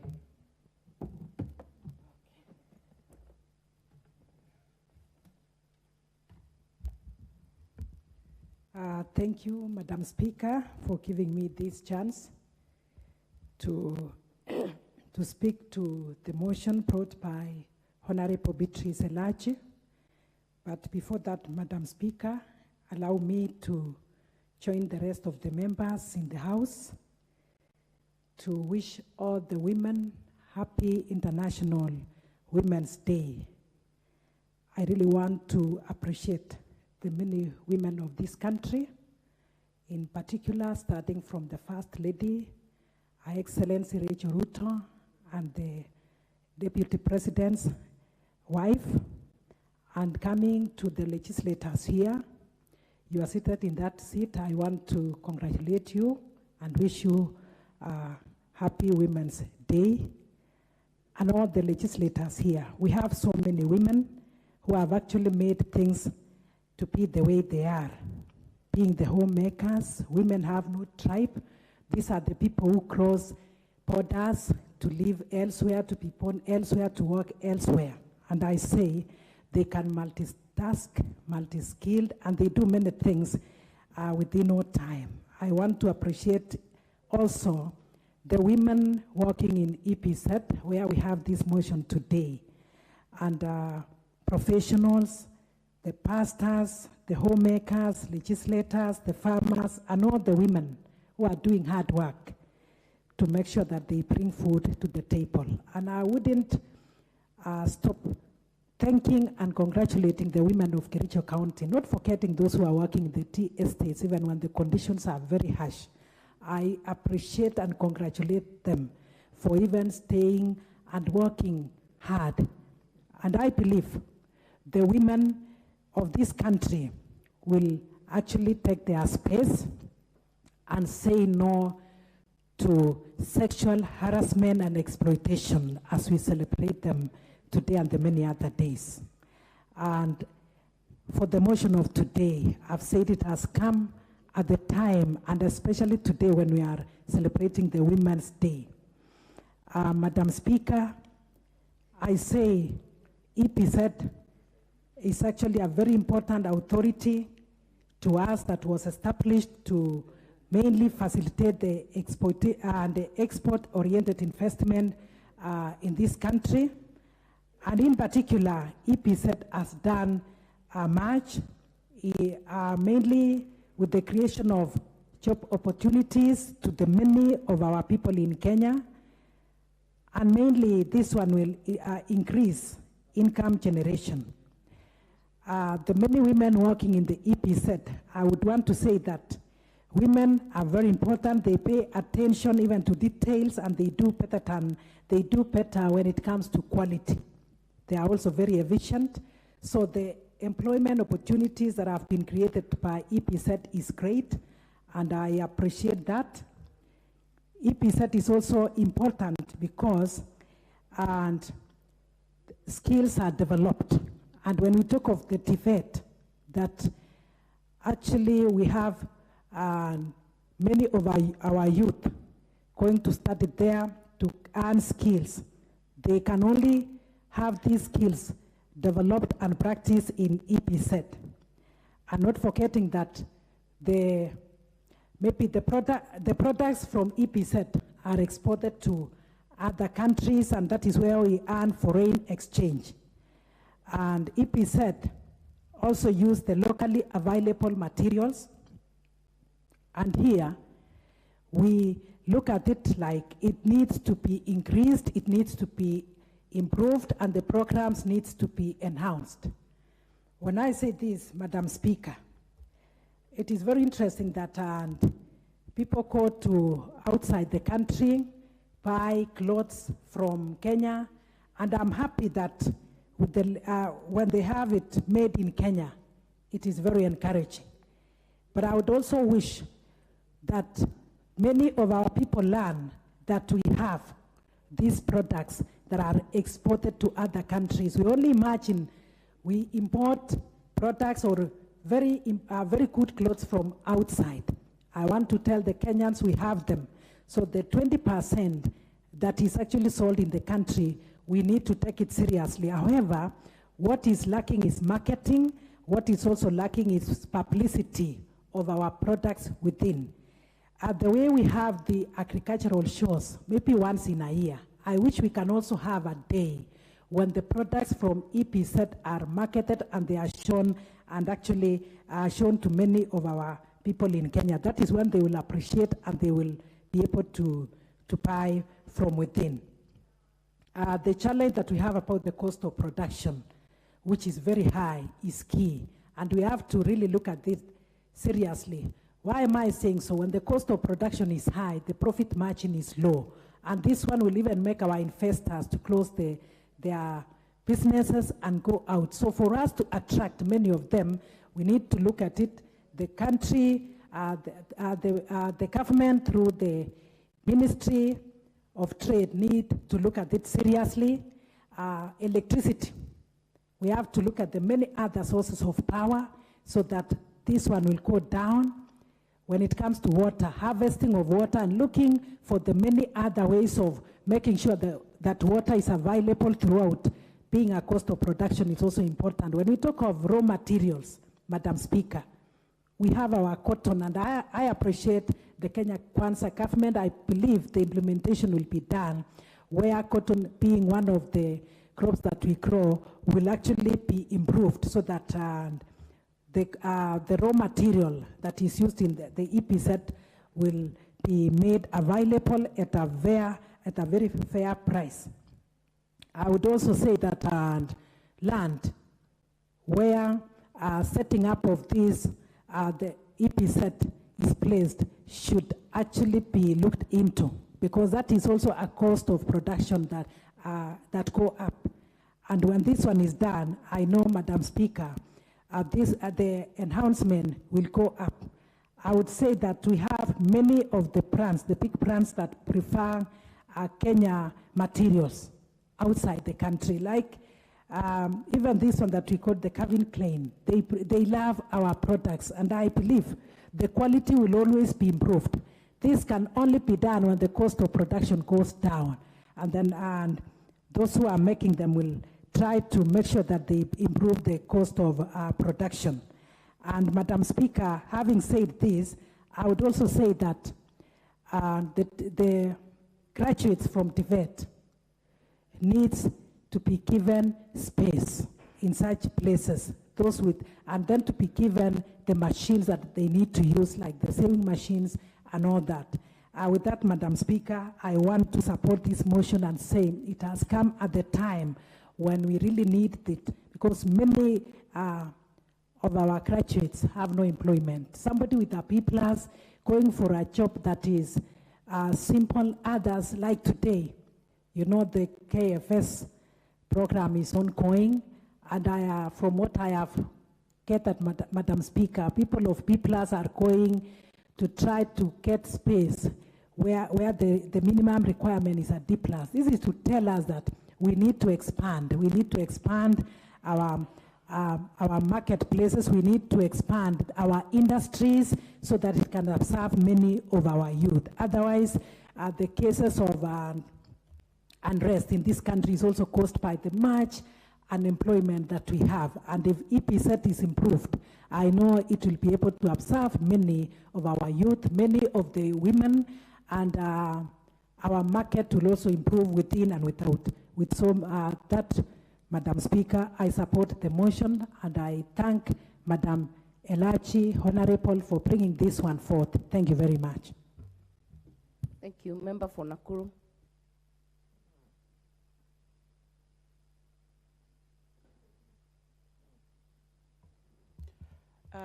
Asante sana Bi Speaker kunipatia hii nafasi pia kuchangia mjadala ambaye imeletwa katika bunge hili na mjumbe wetu wa Dakoreti Honorable Beatrice Elachi.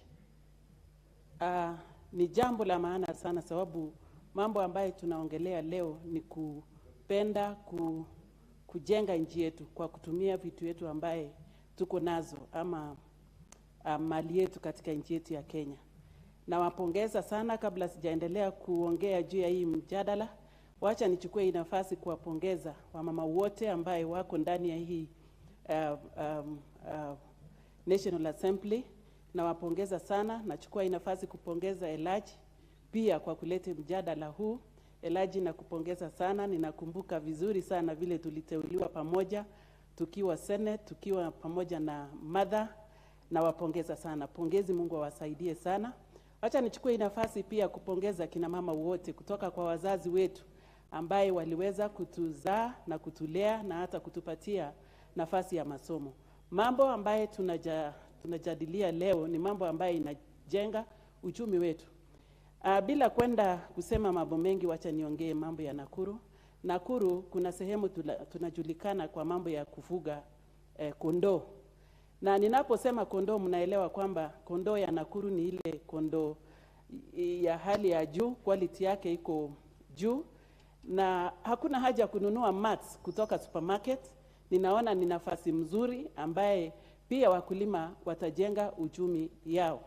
Nina imani kwamba mjadala ambaye imeletwa katika ikumbu hii ama National Assembly ama ndani ya hii bunge letu la taifa ni mjadala ambaye itawekwa mambo ya utekelezi itawekwa kipaumbele, sababu hakuna haja ya kuongea mambo mengi na utekelezi yake itakuwa upande wa chini. Kwa hivyo wacha niambie ama niombe Mheshimiwa Elachi kwamba kuhakikisha utekelezi itatekelezwa. Hii itaenda sambamba na yale mambo yote kina mama wanafanya pale chini. Ninakumbuka wamama ambaye wanakaa upande wa Kuresoi South, wengine North na wengine upande wa Elbagon, ambaye wanatengeneza, wanashona masweta ya watoto, masweta ya watu wazima, wanatengeneza mpaka mats zile tunatumia kwa kuwekelea miguu zetu kuzuia baridi. Wanatengeneza na yale mashini wanazitumia ni mashini ambayo imetengenezwa kule nyumbani. Kwa hivyo hii mambo ya kuhakikisha kwamba utekelezi ya hii mjadala imefanyika, ni hawa wamama wataweza kupata machines, wataweza kupata lolote ambaye wanahitaji ndio waendeleshe mambo ya kazi yao ya mikono. Hii itakuza hata wale wamama ambaye hawajaenda shule. Kuna wale wamama hawajapata nafasi kwenda shule lakini wako na utaalamu fulani katika maisha yao. Ninajua utekelezi ya hii mjadala ikifanywa, kila mama watafaidika na tutaboresha uchumi katika nchi yetu ya Kenya. Ninashangaza zingine Mkenya anaweza furahia sana product ama mambo ama manguo kutoka nje ya nchi yetu. Unaweza sikia wamama ama unaweza kusikia watu wote katika nchi yetu ya Kenya wanasema okay, hii shiti inatoka upande wa Egypt, hii sweater inatoka upande wa Turkey. Order, honorable member. Yeah. Honorable Liza Chelule, you'll have a balance of 8 minutes if you wish to continue to debate this motion when it's next listed. Order, members. And the time being 1 p.m., this House stands adjourned until today, Wednesday, 8th March 2023 at 2:30 p.m.